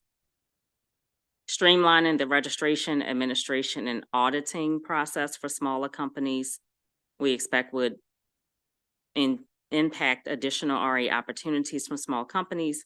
It's timely and costly to set up and administer apprenticeship programs for small businesses compared to large companies. This puts smaller companies at a disadvantage, and often they don't have the resources available, so it disincentivizes them to create apprenticeship programs. On the collaboration side, we recommend partnering with local educational institutions and industry associations to create apprenticeship programs tailored to specific industries or regions. First, we could create a council with local chapters focused on managing an RA ecosystem. That would bring together employers, education and training providers, intermediaries, schools, nonprofits to support apprenticeships. Navigating local workforce ecosystems is a major barrier to early adoption, and the expected impact would be wider adoption of the program by employers, better coordination and integration amongst ecosystem partners. We recommend that we catalyze employer groups via council or other programs. Employer groups are key to activating RA programs in small to medium businesses in the employer segment. The state can create a council that enables employers to connect with employer groups that have sponsored RA programs, which should lead to wider adoption of the programs, especially for first-time or early adopters of apprenticeships. And then to create a high school pre-apprenticeship program. This would allow for apprenticeship application, entrance exam, interviews, and acceptance would all be completed by graduation and allow graduates to go directly into an industry registered apprentice program right from high school. This creates a pipeline of apprentices for existing RA programs and should help to qualify towards meeting the Blueprint's 45% goal. In the customization area, we would like for employers to be able to customize apprenticeship programs to meet their specific needs, ensuring that the training aligns with their industry and workforce requirements. So enable copywriting of RA programs by accredited employer sponsor groups. And creating a standard program is a significant investment for employers by enabling employer groups to come together and form their own RA programs under a copyright would create an incentive for long-term sustainability as they can recoup setup costs with future employer participation. The expected impact is widespread coordination of RA programs by employer groups, especially for novel industry-specific occupations. Take out mentoring ratio requirements in RA programs. There's currently a 1-to-1 mentor to apprentice ratio requirement for RA programs. This is for safety reasons and trade apprenticeships. However, most office jobs can and should have higher gearing. In IT, the ratio is often 1:5 and can go as high as 1:20 in technical support. This is a major barrier for office job RA programs. The impact would be wider adoption of RA programs and office job pathways such as finance, accounting, IT, engineering, and other business services. The third recommendation is to create an official list of IRCs or industry recognized credentials that would count toward the blueprint's goal of having 45% of graduates by 2030 earn an IRC or complete a youth apprenticeship experience. Having an unofficial list of accepted IRC leads to confusion among apprenticeship providers who may rely on financial incentives to keep their programs sustainable. Many apprenticeship providers are small businesses that operate on thin margins, and should a provider offer an IRC that is not accepted, they can no longer be viable as a business. And the expected impact is increased participation by businesses in approved apprenticeship programs. And lastly, on the customization, addressing barriers for youth apprenticeships. High school juniors and seniors face several barriers with participating in youth apprenticeships: transportation to employer sites, lack of driver's licenses, and work restrictions for under 18-year-olds limit the ability to participate. So by addressing those barriers, we hope to increase the number of high school students that would be able to participate in the apprenticeships. Another recommendation is on the awareness side. There needs to be more awareness about the apprenticeship program, so educate employers about the benefits of apprenticeships, such as cost-effective talent development, customized training, and a pipeline of skilled workers. Now, before I read the recommendations today, I would just like to pause and say, I think that we really do need to emphasize the sales side to employers. What we're trying to do, I think collectively you all would agree, is help employers to see that this is an opportunity for them to develop their talent. This is their opportunity to identify their next group of leaders and start early to developing those leaders so that they can retain them and then reduce their overall cost. The pipeline issue is an issue in many industries. I know specifically on the accounting side. So we've tried to find ways, and the finance and accounting apprenticeship is something that came about because we are facing a talent issue. We are facing a pipeline issue. And the traditional students that would normally go into many industries, we're not seeing those same number of students participate. So we're needing to find ways to attract other students who might not even think about or be aware of the opportunity in an industry. So being able to, yes, we want to focus on providing an opportunity for students, but as much as we're focusing on providing an opportunity for students, we're also focusing on providing an opportunity for employers to develop a pipeline of talent that then leads to a success for their company. So on the awareness side, MDL should publish consolidated registry of available primers and introductory materials. The majority of employers do not currently utilize apprenticeships. The state can provide centralized knowledge resources for employers to understand apprenticeships and navigate the workforce ecosystem. The expected impact is to educate early adopters in order to accelerate adoption for first-time sponsors or RAs. MDL should also provide a database of approved intermediaries. First-time employer sponsors and employers who are new to apprenticeships will likely want to work with third-party intermediaries to manage the process, and an accredited database will accelerate that adoption. Intermediaries can accelerate adoption or RAs by employers to new system and promote disability awareness in apprenticeships. There's often a perception, especially within the traditional trades, around individuals with disabilities being unable to do certain jobs. Disability training would be beneficial to opening doors to more of our consumers. And that expected impact is increasing the number of disabled participants in registered apprenticeships. We also think that there needs to be some changes in networking, encouraging employers to network with other businesses that have successfully implemented apprenticeship programs. It provides peer-to-peer recommendations that can be influential. So we encourage industry groups and associations to host networking events to bring employers together. This will allow them to share with their peers positive experiences that they've had with RA programs. Typically, if you know that someone else has done something and it worked really well, think, why can't I do it? But what do I need to do to be able to do that as well? So hopefully with the networking, shared experiences, it'll increase more employers who are interested in participating.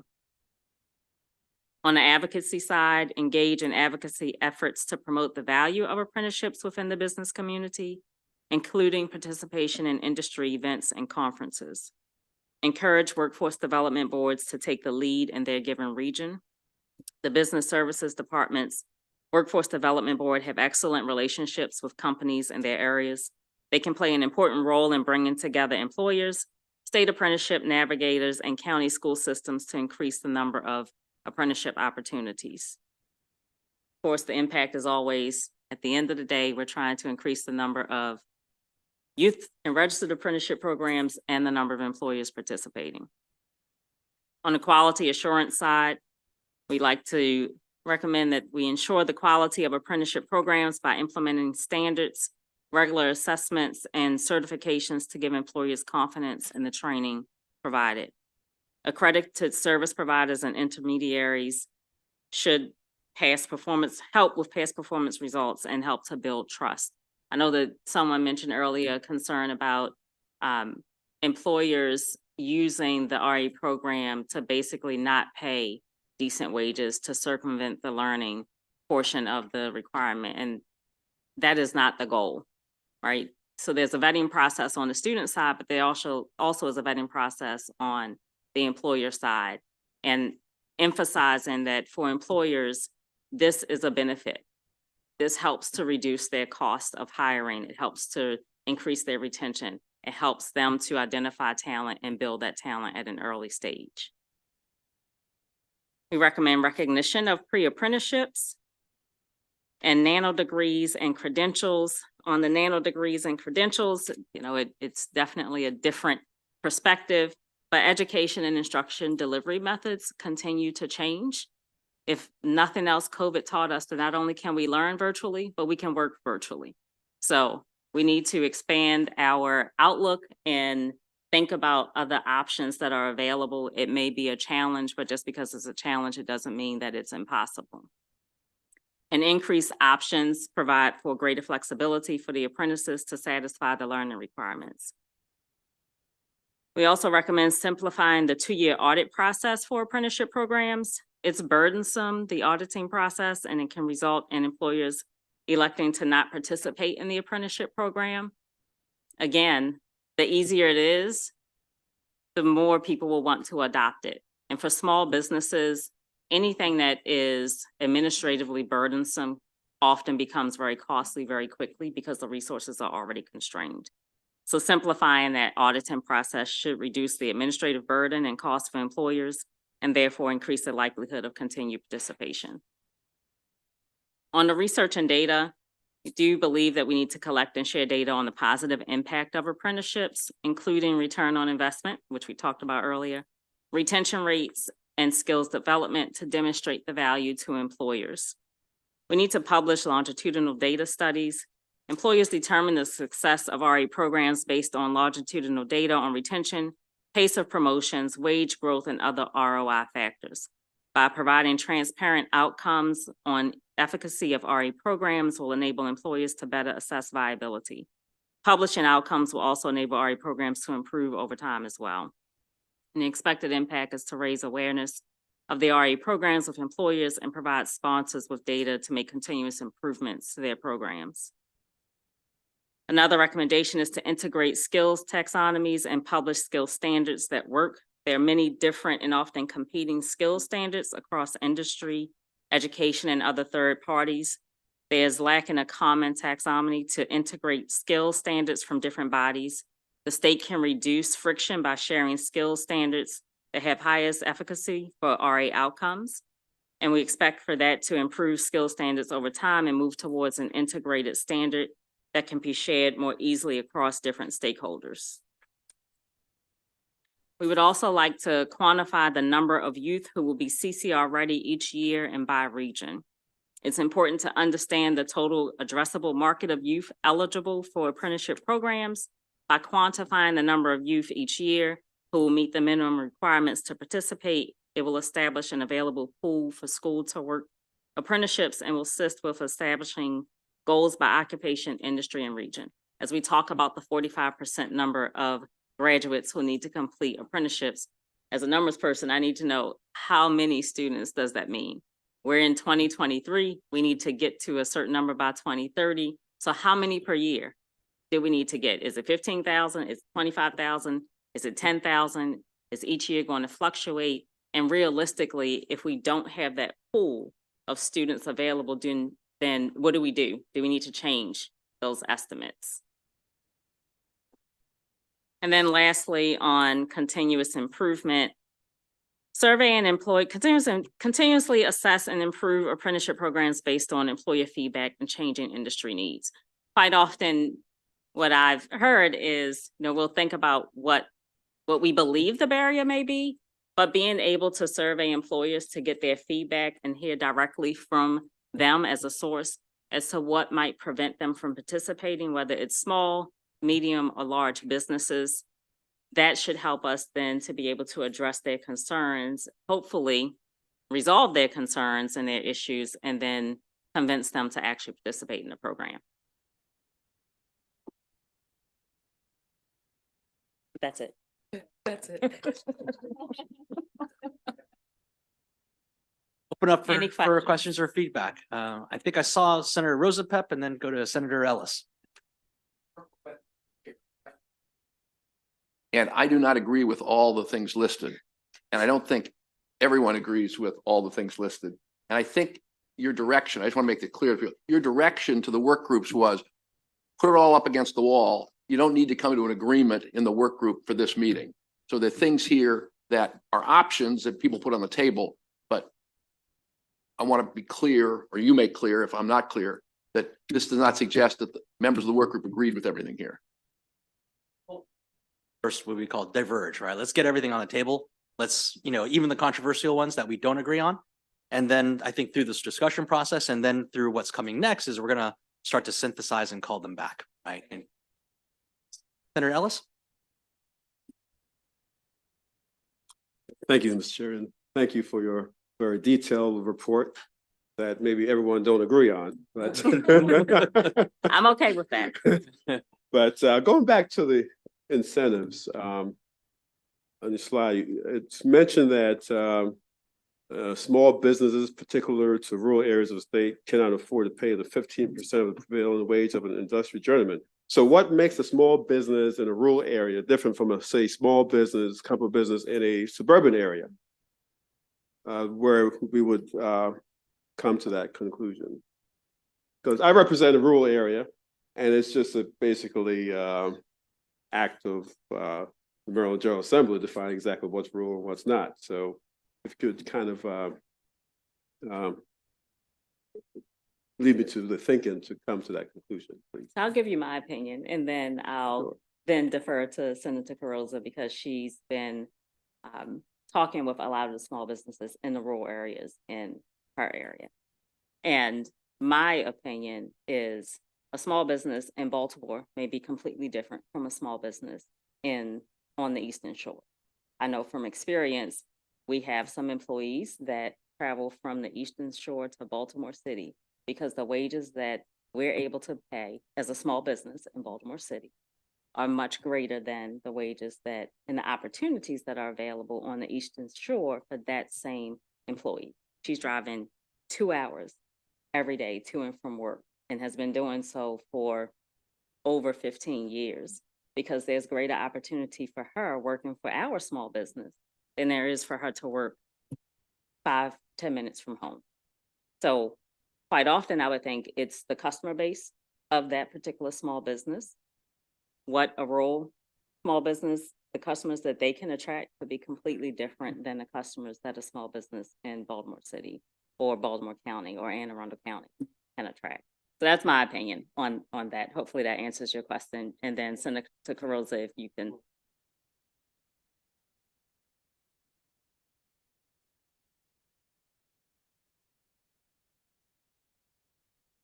So if I have a small construction company in Waldorf and compared to a small construction company in Baltimore City to build a home, you're saying that it would cost more for that company material wise? I mean, I'm just not understanding why, just because of size and the location of that business, the contract would be cheaper. I know in Baltimore City, land would be more expensive than maybe Waldorf. But if you look at cost materials and labor standards, I'm just kind of curious. I'm trying to understand exactly where, we could come to that conclusion. And I'm concerned in that if we do that, say we will exempt a lot of our local school systems from working with local businesses to saying that they can't really afford it. And so we'll kind of deny opportunities. So that kind of assumption might be problematic.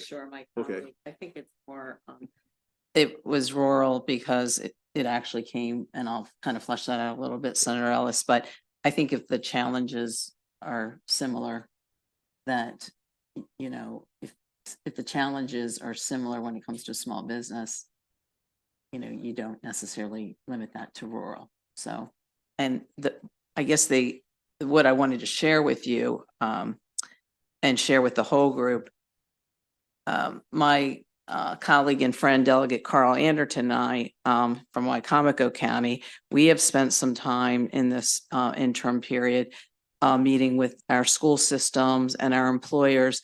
And there's also a group called the Lower Shore Workforce Alliance, kind of a built-in infrastructure, along with a group of employers, Maryland's Coast Regional Business Partners, which is why you've heard my consistent theme about regional. And I wanted to share with this group, first of all, how enthusiastic these employers and representatives from the school systems and others, that we were coming to them and asking them for their recommendations on how they could be more involved in the career-ready tracks, the youth apprenticeships, and the registered apprenticeships. And so what we're touching on today, there was, first of all, I think there was a lack of knowledge on, first of all, what's already out there when it comes to registered adult apprenticeships. There was a real interest in the employers of learning more. But some of the employers, especially the small businesses that were participating, were coming across some roadblocks. And the roadblock that I wanted to share specifically was Seaside Plumbing in Ocean Pines in Worcester County. They made an investment of having 5 apprenticeships. And for a small plumbing business, that's a big investment. When they found out about the tax credit, they went and they applied for $15,000 for 5 apprentices. And that apparently the 15K is the cap. So they actually had more apprenticeships, but that's the cap. When they were denied the tax credit, it was based on the fact that paying apprentices at least 50% of the prevailing wage rate. So for this small plumbing company, that would have been paying the apprentices $21 an hour. And so from her standpoint, that was a huge roadblock for this small business. And for this small business, $15,000 is a pretty major incentive. So when we talk about increasing employer participation, I think we have to be sensitive, especially on the small business side. We also talked about there are some employers that are in rural areas, but they're fine doing the a traditional youth apprenticeship program. And they're talking about expanding their number. In my area, it would be businesses like Atlantic General Hospital, maybe some of the Delaware Elevator, some of the construction companies. But it became very clear from talking to the employers through the Lower Shore Workforce Alliance and the Maryland's Coast Regional Business Partners that for small businesses, the average small business, the way we currently have the youth apprenticeship program structured is that there are barriers. And whether they can be worked through with tax credits or other ways, I think, that would increase the number. And the real takeaway I wanted to share with the group is just how these groups want to work with us and share their recommendations with us. So they, going back to how we make it a win-win for, making sure our students, the blueprint part of what we're doing, are career ready and the different pathways. Most of the employers would advise us that they would like multiple pathways for those students to get them into their businesses. But these businesses also want to know more of how something could be customized. So they are open to doing the youth apprenticeship programs. And so the idea that was shared also in this presentation about a pre-apprenticeship pathway was really exciting for these business partners and for the school system, because they saw a way of meeting the blueprint goals by having a pre-apprenticeship pathway that would lead you to already registered adult apprenticeship programs that at this point aren't being fully maximized. So how to make that a win-win so that employers have that pipeline of, meeting the workforce shortage needs that we're also trying to address with these apprenticeships, but still also meeting the needs of the students to be career ready. So our group plans to meet before our December 6th meeting to hopefully flesh out some of what was presented to you. But I just wanted to give the context. So, going back to your original question, Senator Ellis, we were looking at this in kind of the full context of small businesses in general. Delegate Ebersol. Okay, before I address registration, reporting, and audit and review, I'd like to make a comment about that. Is that I think maybe that the recommendation is, I don't know if the right word's misleading, is that when it says that apprenticeship programs should, that we want to not pay 50% of the journeyman wages. Now that I hear that that's for a tax credit and not necessarily on prevailing wage jobs. I mean, we can't do that on prevailing wage jobs. And in the construction world, even in private construction, 50% of a journeyman wage in private construction is probably less than minimum wage. So we can't go there. But in other industries, and to make them eligible for the tax credits, that's probably something to consider. It just needs to be, I think, more defined. So when it comes to the registration process and the data reporting and the audit or review process of the Maryland Apprenticeship and Training Council, is it burdensome? I've heard some complaints. The documents to fill out and then go back and do your homework and come back with the related instruction that you're going to provide and the OJT schedule that you're going to provide. But the MATC goes through that process as a vetting process for successful programs. As a JATC member, we interview apprentices and put them through different assessments to make sure that if we take them into the program, they're going to be successful. They're going to pass everything through the program, advance through the program, and have a career as a journeyman. I guess unfortunate that there's paperwork that has to be done. And then there's, you're learning about a process. So you have to come up with a related instruction curriculum. And I guess that's where the intermediaries come in, is you go find an intermediary that already has one, and hopefully take some of the burden away from that employer. And then, the data, in order to have a successful program, we have to keep data over years, right? And a 4-year program, that through those 4 years, how those apprentices do, that's one cohort. And, so we see, how do those apprentices do in those 4 years? How many of them actually graduated and became successful journeymen? And then the next cohort that started the following year, and you can see how a program is successful, and or not, and maybe needs some help, and maybe needs to reach out and get some help from an intermediary in order to help them remain successful. And the only way to do that is to have this auditing and review process, which it's every other year. It's not every year. It's not monthly, and I don't know if you can make it any longer than that, honestly, and get good data. I think that it's good that it's every other year. The program that I used to run here in Maryland just had theirs. I stopped by there the other day and asked them how it went, and they said that it was pretty efficient. I think that our director, Mr. McClarion down there, and his staff have done a good job at making these reviews very efficient.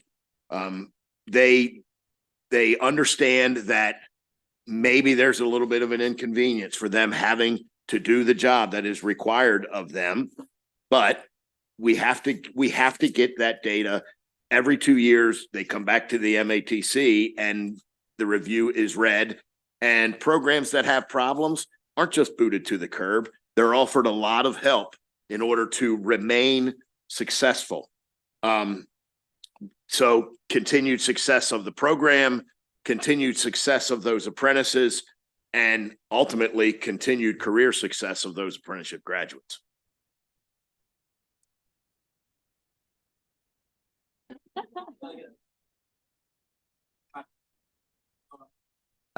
I understand the chair is reporting what the committee said, so I'm going to just suggest some things, and then perhaps I can go back and look. There's a number of incentives that are laid up at the beginning of this report. All of them are going to cost dollars. And so I wonder if there's any way for us to get an estimate, if we were to, for each of these individually or writ large, what kind of investment this would indicate on behalf of the state. I don't know if you listen to the news, but we're in a little trouble right now. And so these are things that we have to be really cognizant of if they're really valuable. The other one more generally that I would say is I see a couple of suggestions, and I'm really not an expert, but I see suggestions for reducing audits and the 50% of prevailing wage. These exist for a reason, or they don't. Maybe they're just there. But before we begin reducing and removing things that we think might be valuable indicators of how they're going to work or they're going to be successful, we really need to be sure that we're removing them because we feel like we could still operate successfully without them there. Like I said, I can't comment on each of these individually, but I believe that's an area for a great deal of care with us. So money and success. Thanks. Emily Dow. Read this properly. It said that that you would cut 50% of the wages of the prevailing wage in an area in order to bring people into the program. Is that correct? That was not my understanding. Well, what I mean, what did I it don't say see where here? it said that we would cut 50%.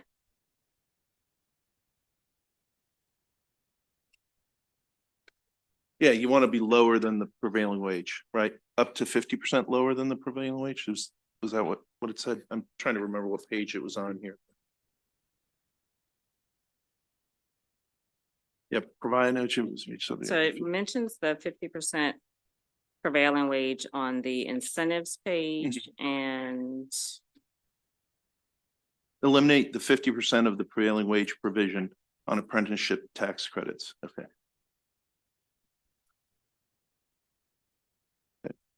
But it's not, you're not talking about cutting the wages itself. I mean, because I think that was your concern, correct? Yeah. Right, yeah.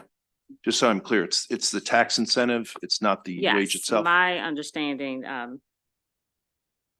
when we discussed it, it wasn't that, the goal is not to cut the wages that the apprentices would earn. It's meeting the whatever the requirement is to get the tax incentives to really rethink what you're requiring small businesses to have to do in order to get a tax incentive. Mhm. But the goal, at least my other group members could chime in here, but my understanding is not the goal to reduce what an apprentice would earn. Okay, thank you. You're welcome.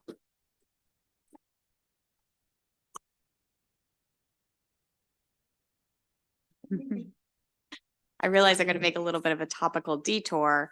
I appreciate the data focus part of your recommendations and would put a plug in for MLDS. They are a wonderful partner to work with on these longitudinal data inquiries. And I would recommend that a presentation from them could be very useful in the context of long-term, again, longitudinal data analysis to see outcomes, successes, policy gaps, and the like. I am not from MLDS, though. I do not represent them. We work very closely with them, and they are a wonderful partner.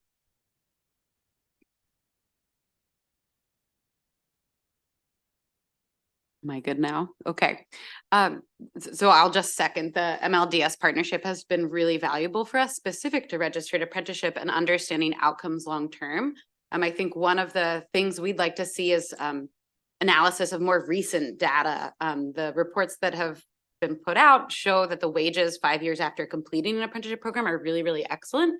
But I believe, I'm going to look at our apprenticeship director, I think the last report was looking at 2012 data. Does that sound 2014? Okay, so pretty dated, and before I think there was such an emphasis on apprenticeship, but even then the wages were 80,000 plus 5 years after completion. So I think understanding that story, like with more real-time data, I have to believe that it's much closer and higher, of course. But that's sort of a sidebar. I would say in terms of the recommendations, which there are many, I think maybe a theme that I just like to emphasize the importance of quality control as we seek to streamline and expand and scale and meet all of these ambitious goals. I think there's a real openness from the department that I just want to be on the record and say that we're really open to figuring out new ways of doing things, to be smarter about doing things, all of those things. There's an openness, but I do think that some of these quality control measures, whether it's the registration process, the actual role that the Maryland Apprenticeship and Training Council plays to vet programs and make sure the integrity is really where it needs to be. I think when we take a step back and talk about registered apprenticeship, the reason we're all here and committed to the model is because we know it works. So I think we just want to make sure that as we expand and scale, that it's still the model that we all want to see, that we know works. And I think those quality control measures are important to that. I think the auditing of the sponsor every 2 years, I think we can look at ways to, I would challenge, I think your subcommittee to maybe drill deeper and help us as a department understand like what specific things would we streamline about the existing auditing process. Things like that might help, and we're open to always room to improve, perhaps. I think the ratio issue is one that certainly should be looked at, especially maybe in non-hazardous occupations. But I think that part of it is safety, sure, especially in the trades. But I think part of it is also a quality control measure where we know that in registered apprenticeship, mentorship is such a critical component. And I will just, ask us all to think about if you're doing your full-time job as a journeyman and you have 20 apprentices that you're in charge of mentoring in addition to your duties, can we expect the same quality of those opportunities? Maybe the answer is yes, we could find a way, but maybe the answer is 20 is too much, right? So I think I would challenge the group to really think through, what would the ratio be in non-hazardous occupations, if not 20. Thank you.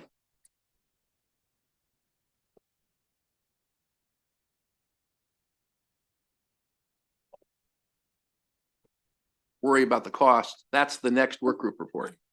So I won't get into that right now, but I want to give you some good news.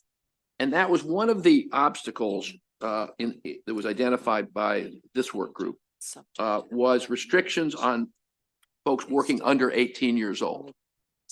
Well, I checked with the Attorney General's office, and while the federal anti-age discrimination law only applies to people over 40, the state anti-discrimination law applies to people at all ages. And so I also got with the deputy director of the Civil Rights Commission for the state, which is in charge of enforcing it, and asked them, tell me about this. See, people don't seem to know this. He said, you're probably right. We've never gotten a complaint from a 16 or 17-year-old who is legally authorized to work under state law against an employer who puts on their website, you can't apply unless you're 18 years old. But he and the Attorney General confirmed that is against the law in Maryland. And so he said he was more than happy to work with all of us to make clear to all the employers that you can't do that. And so one of the things I would suggest as a recommendation to put on the list is recommending that the Civil Rights Commission take a proactive stance sooner rather than later in informing employers that they cannot discriminate legally against 16 and 17-year-olds. Thank you.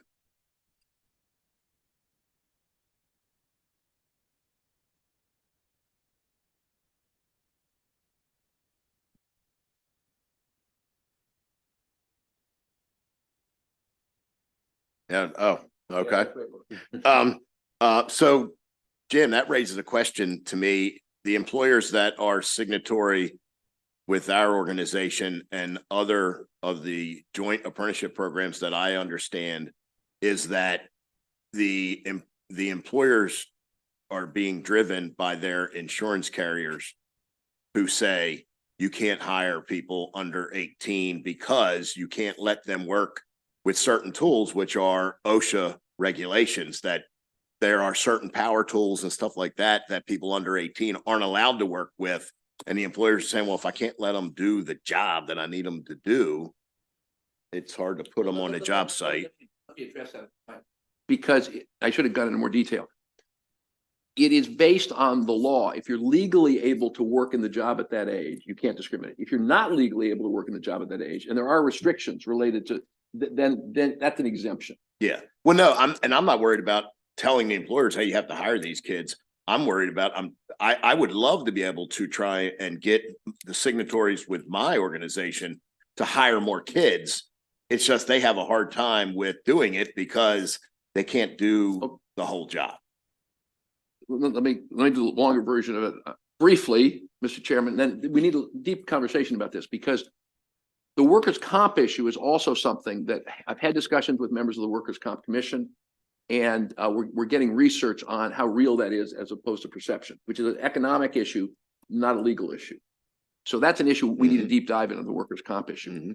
But on the age issue, the law allows someone to not hire somebody of any age if they don't think they're appropriate for the job. They're too old, they're too young, they're too tall, they're too short, they're, you know, whatever it is. An employer makes a decision as to whether someone's appropriate for a job, and that's a free labor market in the United States. But the law says, like all our anti-discrimination law says, you can choose, but you can't use this criteria. You can't say it's okay for an 18-year-old, but not for a 17-year-old.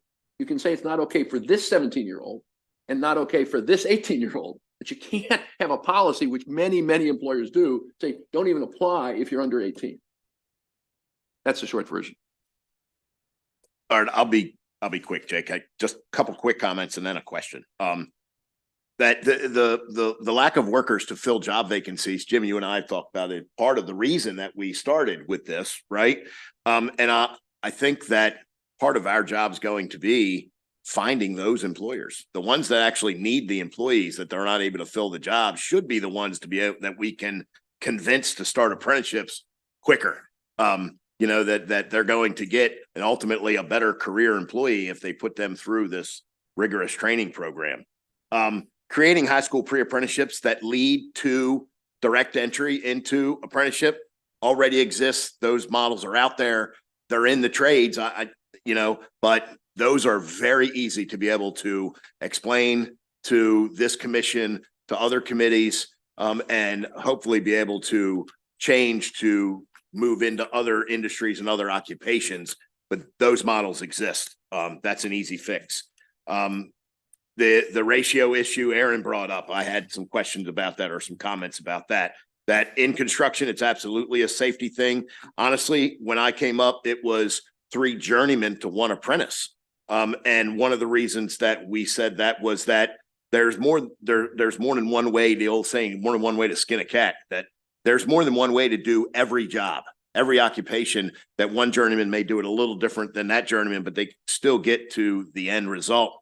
And that apprentices can learn from all of those people to be a well-rounded journeyman. And that it went to 1-to-1. Okay, I don't know a construction employer out there that is at 1-to-1 anyway. So they're probably getting more than one journeyman show them the ropes of the job. And that there are occupations that can absolutely be more than 1-to-1. But 20-to-1 is a classroom. 20-to-1 is related instruction. 20-to-1 is not OJT. In our apprenticeship program, we have lab time along with the classroom instruction that is part of related instruction.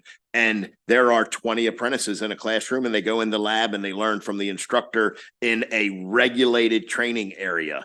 But on a job site, to me, that just seems like more of classroom style than actual OJT. And then my question is about the copywriting of related apprenticeship programs.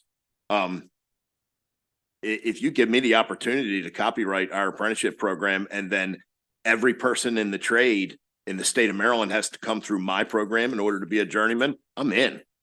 But, right? So are we saying that if a employer, a sponsor can copyright a program, there's no new programs in that industry? Is that what that is saying? I mean, that's copyrights are, it's mine, right? And nobody else's. What's that mean?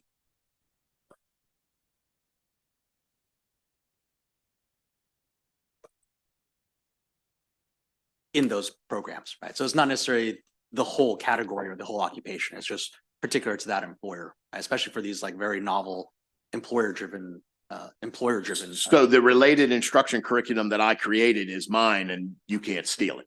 That's right. Oh, I mean, we already do that. I mean, okay. Yes, Senator Cruz. Just on the one comment on the pre-apprenticeship, if the comments made that there's already a pathway, I think the point would be, number one, that would have to be, flushing that out. So we know that that's actually, a pathway that our school systems are aware of linking to the registered apprenticeships, and that it would count towards the blueprint goal. So just a clarification on the point about the pre-apprenticeships. And then just also a clarification on the issue about the tax credits. And I apologize if I wasn't clear enough, but the point that I was trying to make with this small plumbing, the small business plumbing business, is that this is a business that does not participate in any jobs that are subjected to prevailing wage. They just do in-home services.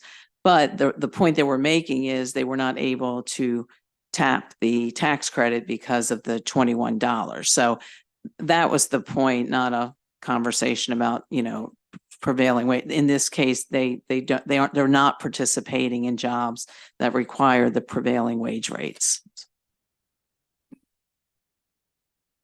I'd like to turn this now to the final presentation of the session. So Senator Rosapep is going to bring us home a presentation on business models and funding models. Terrific. Well, thank you for those who participated with us. It was a small hearty band, including Dr. Lehrman, who was with us today in the front row. We had one meeting to kind of get our heads around it, and Mr. Smolsky participated and was very helpful. What I'm laying out here is basically just a structure of what we think is there and what we think could be there. with a lot of questions. I think as Delegate Ebersol pointed out, this issue of significant resources to scale up apprenticeship is the 900-pound gorilla or elephant or whichever it is in the room that, in my view, we're not going to get to in a policy way until next year. But what we need to do is get there in an analytical way, the way folks have suggested, and that's part of what we lay out here.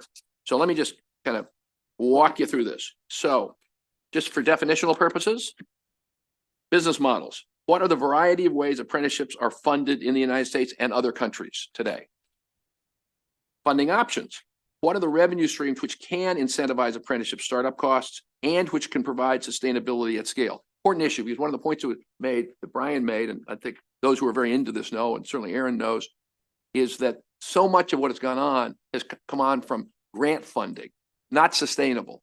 And so thinking about moving beyond, it's great for startup costs, but to move to sustainability and scale, we need a different approach that goes beyond that. Sustainability and scalability are the big ideas. What are the costs in an apprenticeship program? We may have beaten this dead horse to death talking about how intermediaries work, but it's worth just capsulizing. You got startup costs.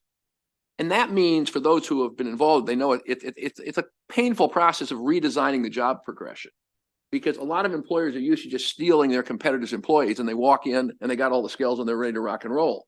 And if they're not ready to rock and roll, you have to redesign the job progression. So you bring somebody in who does not have the skill. They have the aptitude, they have the attitude, they have the motivation, but they don't know how to do the job. That's what an apprenticeship is. And so employers, big employers, small employers, all employers, if they're going to do apprenticeships, they have to reconceptualize their job progression. And that's what apprenticeship to journeyman in the lingo of apprenticeship is. But that takes work. Marketing to employers, we've talked a lot about. Managing the program, that deals with the paperwork issues, all those things, reporting, auditing, et cetera. Related technical instruction, that's the classroom piece of it for all apprenticeships. That costs money. Coaching employers and apprentices.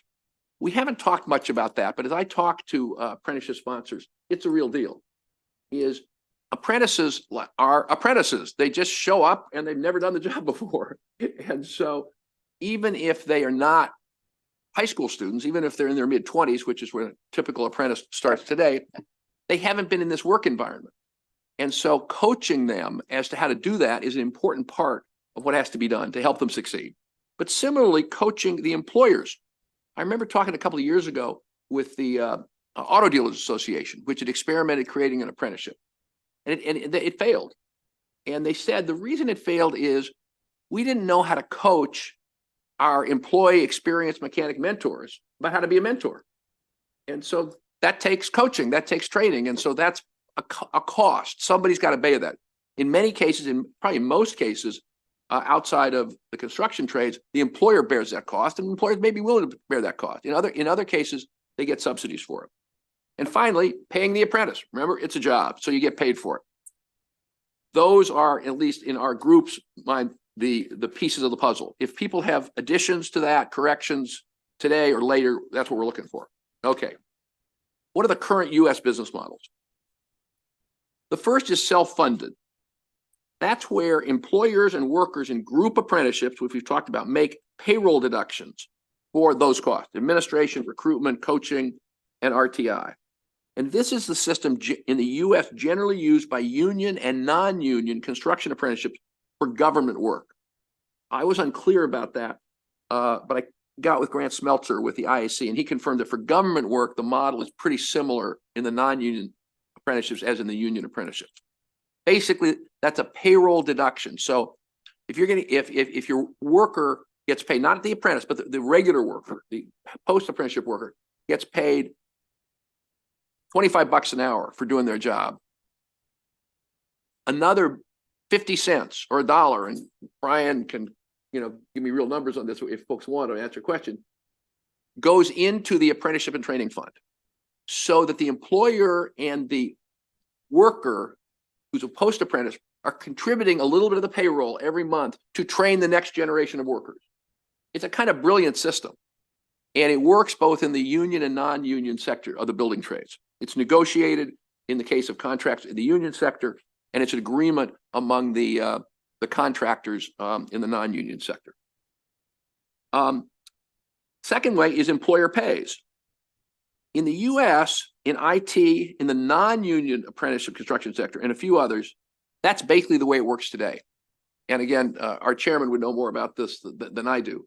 But I do know, particularly in IT, because I know a number of the folks who are involved in IT, because IT is a relatively high-paid occupation, and because the demand is so high, there are employers who are putting up all the money themselves. That will not work in childcare.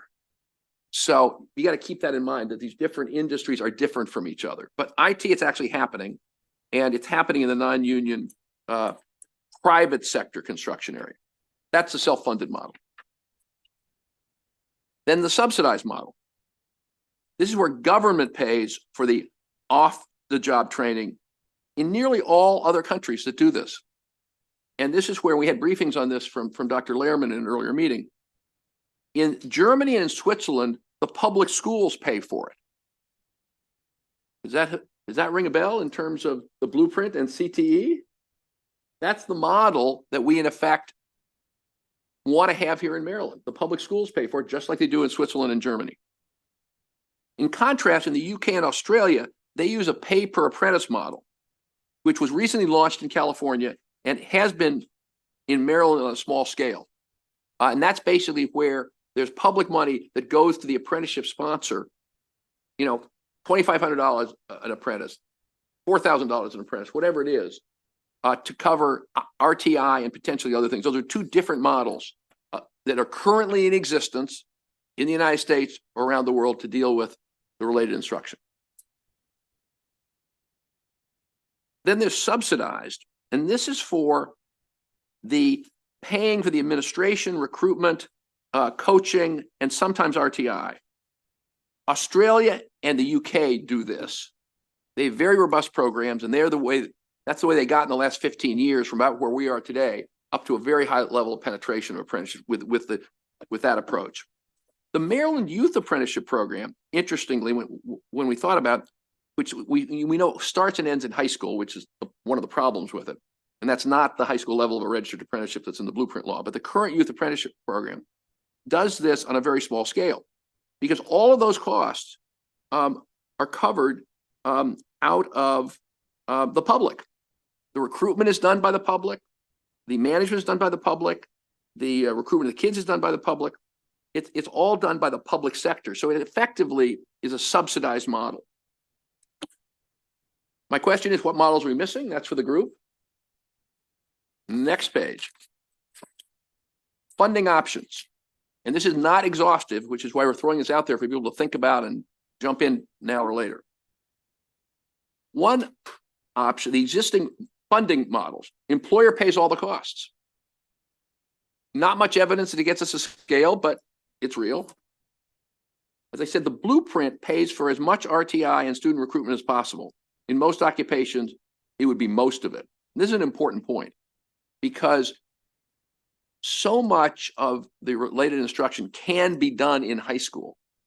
And high school CTE is already paid for through the blueprint.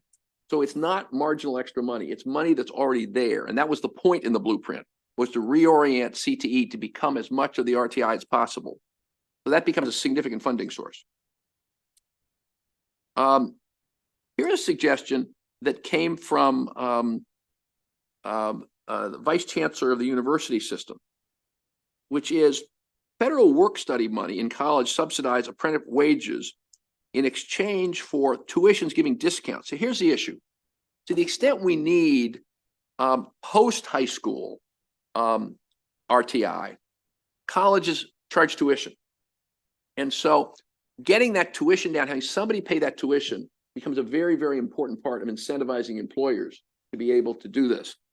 And the notion, there are federal work study money, it's complicated. We threw it out there just to throw it up the wall and see what people think, but it was a suggestion someone from higher ed put on the table, which we thought was an interesting one. Fourth is state creates a fund set aside from the college scholarship programs to pay tuition for apprenticeships in post-high. So we have state apprenticeship programs, including the legislative scholarships, including the Rawlings scholarships. They are generally now open, and promise scholarships. They are generally now open to RTI. Senator Salling and I in particular, I'm sure my colleagues, Senator Ellison, Senator Carozza, and Delegate have supported this, is we've opened them up, but they're not done at scale.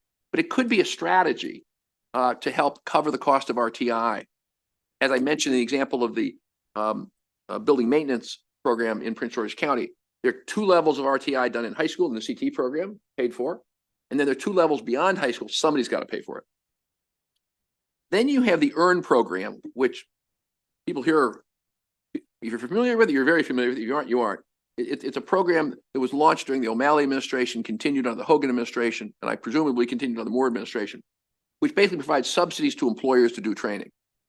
That is money that is flexible, and it's not a lot of money, but it could be prioritized for helping with these apprenticeship costs.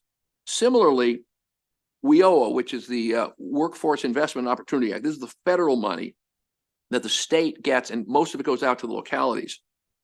That could be prioritized for these costs in apprenticeships. It's not right now.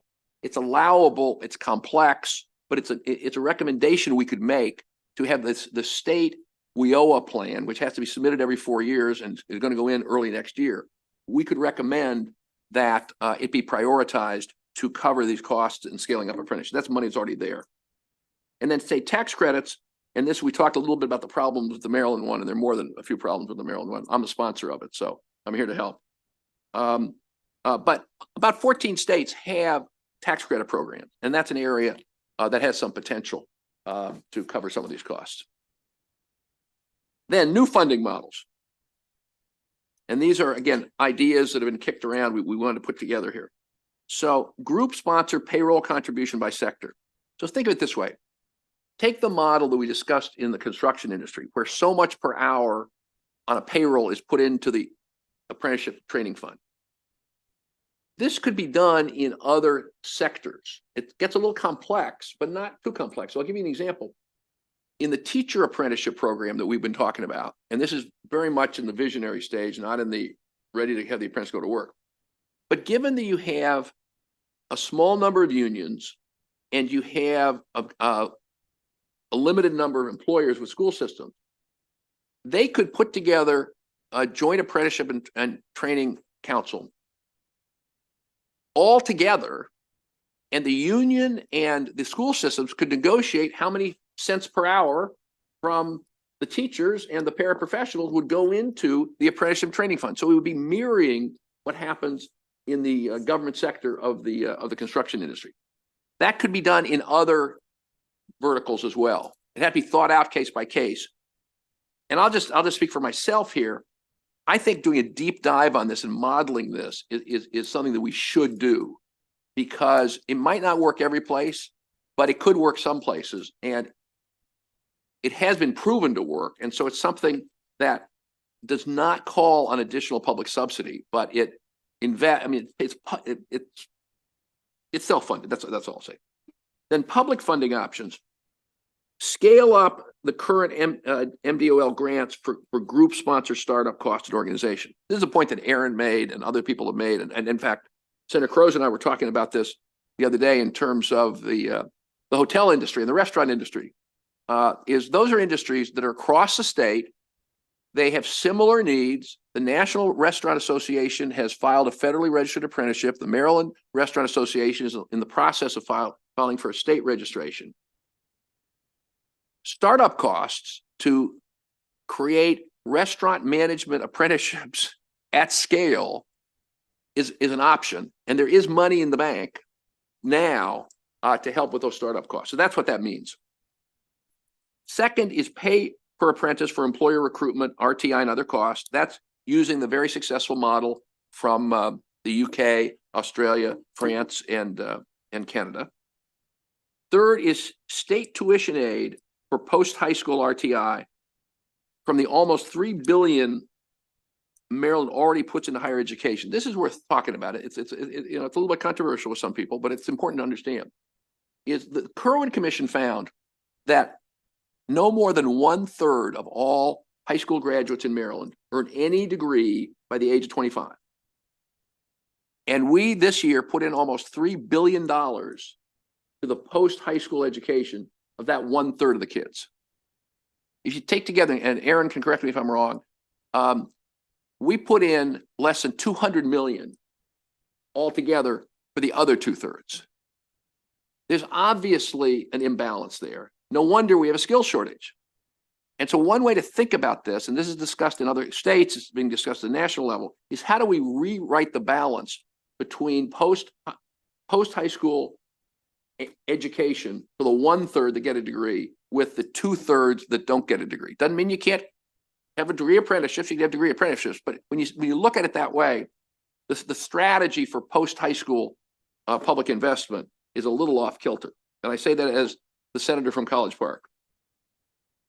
The last item is wage subsidies, tax credits, et cetera. And then we've talked about some of those. And again, this is, what are we missing?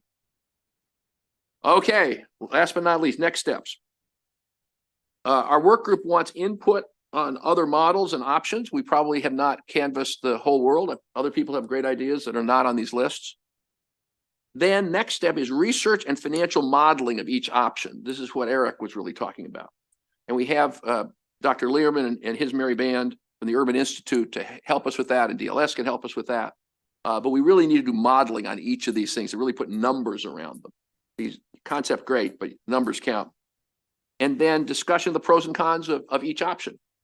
So let me just finish by saying that's what we've come up with so far. And our intent is to have 2 more meetings of the work group before the next meeting of the commission. We have not scheduled them yet, but I want to invite others to join our merry band because this is really important. And we had a small hardy band that put this together, but I would appreciate it if you're willing to join with our work group. If you would email me at jcrosapep@yahoo.com, that's my personal email. And if you would email David, so the staff has your interest in it as well. Thank you. Thank you, Mr. Chairman.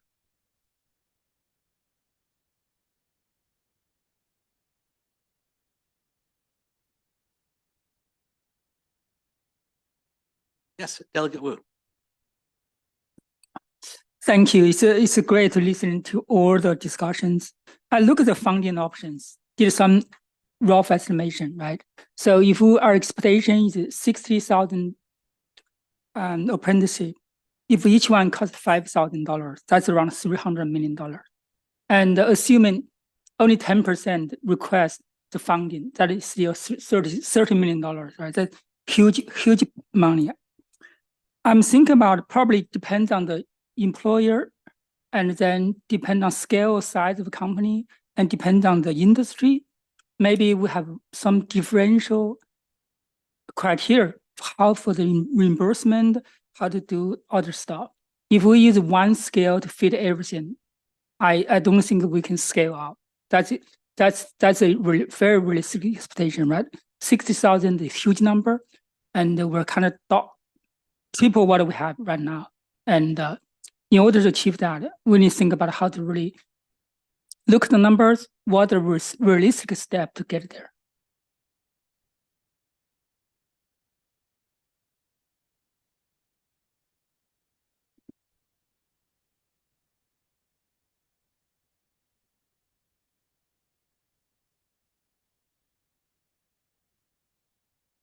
Sorry. Thank you very much, Mr. Chair. I just want to clarify. I want to make sure I understood this correctly. In order to train people to work with apprenticeships, you're suggesting that people in the industry, people who are working in the industry, have a payroll deduction out of their salaries in order to finance this. Is that what I just got to? I want to understand if that's what you're saying. That is the model in the construction industry, both union and non-union. Right. So people who are probably I was a teacher, just let's give it away. I can't imagine what the salaries that teachers are making right now that we're going to garnish their wages in order to train other people to be in their industry. Is that the model? Well, I won't say garnish their wages. I'll ask. Okay. Well, you can use whatever phrase you want. Are they going to make less money? Well, let me give you my version of it first. Sorry. Okay. Well, why don't you explain how it works? But answer the question though. Is that is what the model is proposing, correct?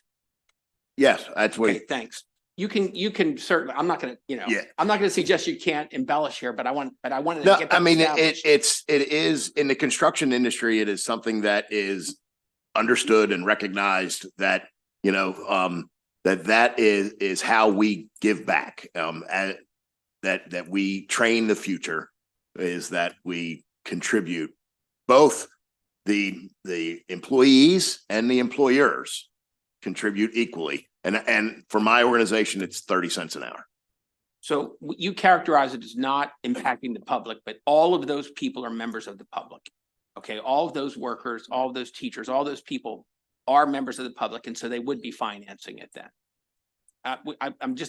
I'm suggesting that. Is that an accurate characterization? I mean, they are public, they're members of the public. They happen to be working certain jobs, but they're members of the public. Yeah, I mean, everybody's a member of the public, but Right. but it's an industry and taking responsibility for bringing up the next generation of trained people. And that's exactly as Brian said it. And I can't speak for either the employers or the unions, but that's my understanding of it, is for decades, the employers and the unions have said, we will work together at a very small contribution level for those who are working to prepare the next generation. Now, you may not like that idea, but it's real and it's a possibility. And secondly, in the union areas, for example, in education, how much the school system would contribute, how much the teachers and paraprofessionals would contribute would be negotiated. So we're not talking about opposing anything on anybody. We're just saying that is an option that should be looked at across where it might be relevant. That's all we're saying. Thanks for clarifying. Yeah, that. thank you.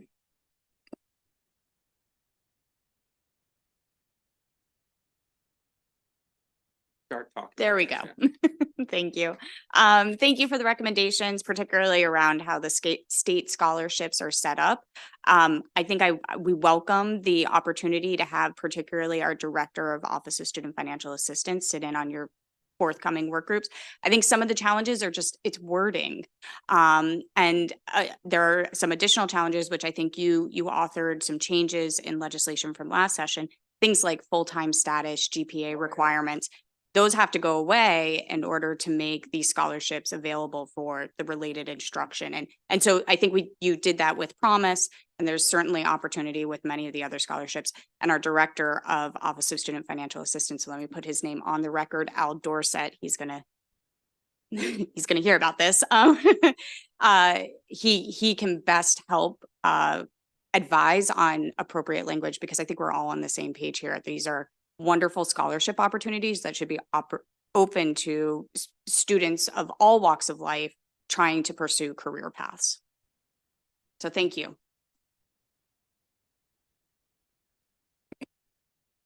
Yeah, I had a couple of questions on this. One is, I saw one of the job classifications listed here as childcare. Do you have any idea how much childcare workers make? Yeah. So then we're asking them to take money out of, it's one thing as to do it in the trades where people can make damn good money, right? Rightfully so. But it's another thing in childcare. I can understand if the employer wants to pay it, fine. But how are we in good conscience going to ask people that make anywhere from, $12 an hour, not even the minimum wage, as we know that's happening, to some people who maybe being very generous here, $20 an hour. I mean, it's a crime how much we pay the people we ask to oversee and take care of our most important assets in our lives, our children, right? I just don't understand. I mean, that's market capitalism at its finest. You can have it. So I don't understand in conscience how we would ask people there to contribute any of their paychecks to a program. I mean, what are you going to do? You're going to pay people even less than they already make. You're going to have to highly regulate this industry, which I don't think business is going to appreciate or want to engage in. That's one thing. The second thing, on the apprenticeships within the building trades, there is worker input. There is member input.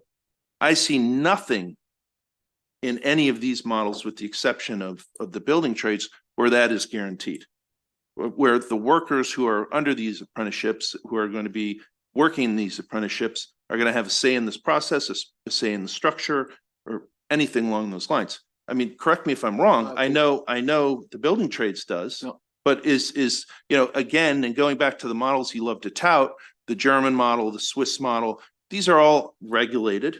They're all have a union voice and a worker voice on the boards, on the process, all of those things. And I don't see any evidence of this in any of these things that we're proposing here. If you're saying I'm missing something here, please correct me. But again, I've not seen anything entrenched in law or the proposals saying that there's going to be a voice for the people that are actually doing the work day to day. Thank you. Very good questions, which is why we threw it out there for people to ask their questions. On the question of a union voice, that's federal law. If an employer wants to set up an apprenticeship program and their workers are represented by a union, the union either has to participate or opt out. So federal law protects the union voice where there are unions. And correct me if I'm wrong, Brian, is that? Yeah. So that's how the union voice is protected. That's number one. Number two is the reason we threw it out this way is the self-funded model, the cents per hour model, may very well not make sense in a lot of occupations, a lot of industry. That was exactly the point, is to look at it. I agree with you 100% on childcare. That's, I think, something we got to look at which industries and occupations are relevant for which kinds of mechanisms. That's why we threw it out there. So nobody is saying, certainly not me, but I don't think anybody's saying one size fits all. It's out there to look at. And the point you made is exactly right. I mean, it might make more sense in high-paid IT jobs than it makes in low-paid childcare jobs. So I think those are the issues we need to look at. This one follow-up question on this. I understand if that's the law, if the employees have a union. Yes. But there's no requirement that there is a voice of the people doing the work, the workers themselves on any of these things if they don't have a union. And that is where we differ greatly in the European model that you've proposed and you've touted over and over again, that the working folks do have a voice, whether or not they have a union or not. It is the law in many of those countries, correct? I'm not sure, to tell you the honest God truth. In the UK has a much lower union penetration than the Central European countries have. And I believe that in the UK, but again, this is some research we should do. We put this on the research list, is how is that handled in countries where they have a relatively low union penetration, and how's it work? It's a good question. Yeah, I mean, if you look at France, they have a relatively low union They do too, yeah, you're right. Penetration. However, they have a huge say in the wages, in the working conditions, et cetera. And they also participate at every level on these things. So, I mean, that is obviously a huge concern. Thank you.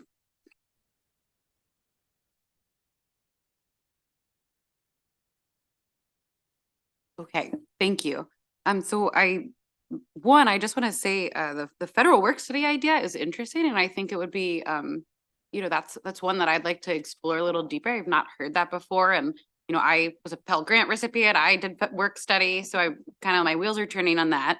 As far as it goes for Earn Maryland and the WIOA money, the Workforce Innovation Opportunity Act funds, I just wanted to clarify a few points, if I may.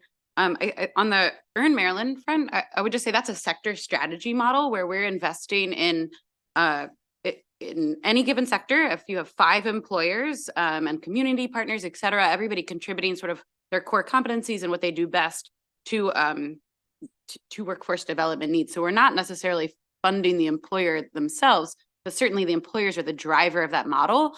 And that is why it's so effective. We do know for every dollar we're investing, we're getting back almost $18 back in return. We do a third party evaluation on that. So I would just caution us against tinkering too much with a model that we know has been very effective. And I would say effective at supporting registered apprenticeship growth already. I was at the Finishing Trades Institute last week, and left and right, their business manager and staff were talking about, you know, Earn Maryland made this possible. Earn Maryland made this possible. We will be putting out another solicitation for Earn Maryland. So I think registered apprenticeship, especially a group model where there are 5 employers or more, ripe for the opportunity to throw their hat in the ring for that. I think the state workforce plan, which is due to the federal government in March, presents massive opportunities for apprenticeship to be a premier training opportunity. I think we might want to just explore a little further how the recommendation here of giving priority to the RTI for apprentices would work in practice. If you are familiar with the Federal Workforce Innovation Opportunity Act, like the law and the regulations would hit the ceiling here. It's a very complex federally driven system with a lot of rules and regulations. And though we do have the opportunity to request waivers and the state plan is the mechanism to do so, the waivers don't do away with all of those rules kind of that I described. So I think certainly there's room for apprenticeship to be supported and grown through EARN and WIOA. I would just suggest that we take a look at the language in any report that's recommended to be really careful about kind of changing the direction of things that we know have been very effective. Thank you. So kind of piggybacking on what Patrick was saying, I think agreed for industry is not one size fits all. But I do want to caution as well, taking out any sort of taxing mechanism on the individual, whether it's IT and they might be a higher earner. We have a workforce shortage across every single industry sector. We have, too many seats, not enough people to fill them. Someone may look when they're choosing a career path at, well, this industry, I can make this much money. I'm more interested in this one, but I'm not going to be taxed on that, or I'm not going to have that taken out of my paycheck. So I just want to kind of caution that, because I think there's going to be some roadblocks if that's one of the models that we really dive into from the industry standpoint as well. I understand like unions, non-unions and that kind of thing but it's just, I wanted to kind of put that out there, because how do you pick and choose which industry should be chosen over another? That's.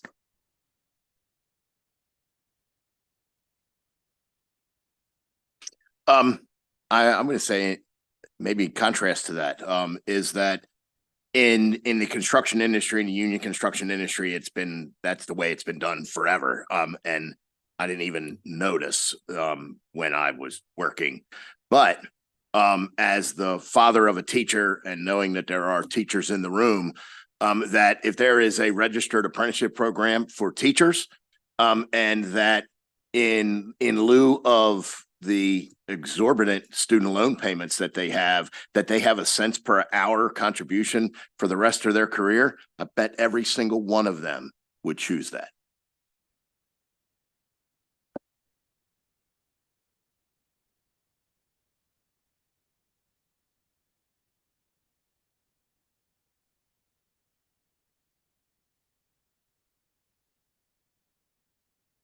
Other comments, feedback, questions? All right. Oh, I'm sorry, Erin. When the time is appropriate, I'd like to briefly mention National Apprenticeship Week, which is next week. If this is not the right time, you tell me, and maybe you could give me a 30-second pitch at some point. Actually, why don't you go ahead? I think we're wrapping up. Okay, great. We're gonna talk So about next National steps. Apprenticeship Week is next week. There's over 30 events, 31 last time I checked, probably 35 or something at this point. The event that I'd like to really draw your attention to, I did send an invitation to all of the commission members. I know the chairman's going to be there. A few members will be. The governor will be joining us as well. That will be Thursday afternoon for our National Apprenticeship Week award ceremony. So it's not too late to RSVP. If you want to let me know sort of today-ish, but I would really encourage you to come and join us to see some of that good work in action, and we can circulate the full roster of all of the events happening across the state. But just couldn't leave this room without mentioning National Apprenticeship Week. So thank you. Well, I want to talk a bit about next steps here, right? So today, I think we've had a very substantive conversation, right? We've discussed a lot of different recommendations. A few points here, right? Is like I think there's a few open questions, right? I mean, clearly, all three prior working groups before the last one really was brought up the same recommendation around where does employer recruitment reside, right? We've talked about skill standards and taxonomies and things like that, right? How do we there's clearly in many areas of overlap. I think there's been a lot of questions really around collaboration, right? How do we actually break down some of these silos and networking? And I think the next step here really is I want to focus everybody's attention on, we have a report to deliver December 1st. And we're going to be working pretty hard now to actually from here on to start prioritizing. I know we've got a lot of things on the table here. I think reality is that we've got to prioritize what we're going to put into this report. We also have a second year, right? And so the next step here is we're going to talk a little bit, we're going to break into we're going to go back, and I'm going to be relying on the working group chairs to bring together their designees. We're going to have really a series of kind of offline convenings here to start to call and sort of talk about the prioritization, right? What are the things that we can put into the report for this year? What other topics we're going to sort of continue to explore as we go into the second year? We're going to really be looking to synthesize these, right? Again, I think we've had a number of recommendations that have overlapped across different working groups. We have some that may contradict, right? And so we need to think about how do we maybe recombine? How do we maybe modify? Maybe how do we kill, right? Some of these recommendations that are going to contradict with each other, right? And so that's going to be the hard work that's going to come next over the next few weeks. We're going to be starting to draft, right, some of that recommendation as well. And so we'll be sending out some drafts. I hope that really the week after Thanksgiving, we'll be sending out a pretty near, final near draft that people can react to. And as we come up with the final recommendations here. Again, I think one of the things that I also wanted to raise is that we all, besides the report and continuing to kind of think about what we're going to explore in year 2, part of what we're trying to do here is also kind of raise awareness and advocacy. And as I mentioned in our previous meeting, we actually will be putting out a series of podcasts and fireside chats. In fact, some of you have already started recording these. Our goal actually is to put them out in conjunction with the delivery of the report, right? And so that when the report is out there, we'll also have a body of knowledge that people can go to. And we'll continue to release these. I think right now the team is thinking probably every 2 weeks or so into next year. Right? And so I'll circulate, once we get confirmation on some recording schedules, I'll circulate a calendar of some of the topics and some of the speakers once we confirm that with commission members.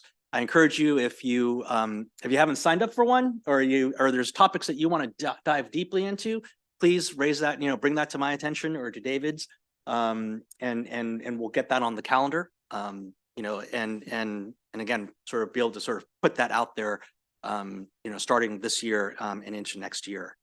And again, I want to remind everyone this is a 2-year commission, and so the report is due to December 1st. We'll start circulating the draft sort of the week after Thanksgiving. And our final meeting of this year will be December 6th, which will also be virtual. And that meeting will, we'll discuss some of any of the recommendations in the final report, and we'll also be talking a bit about sort of the agenda for next year as well. And so with that, I'll adjourn this meeting. So I thank you all and appreciate you all for coming out for this in-person meeting.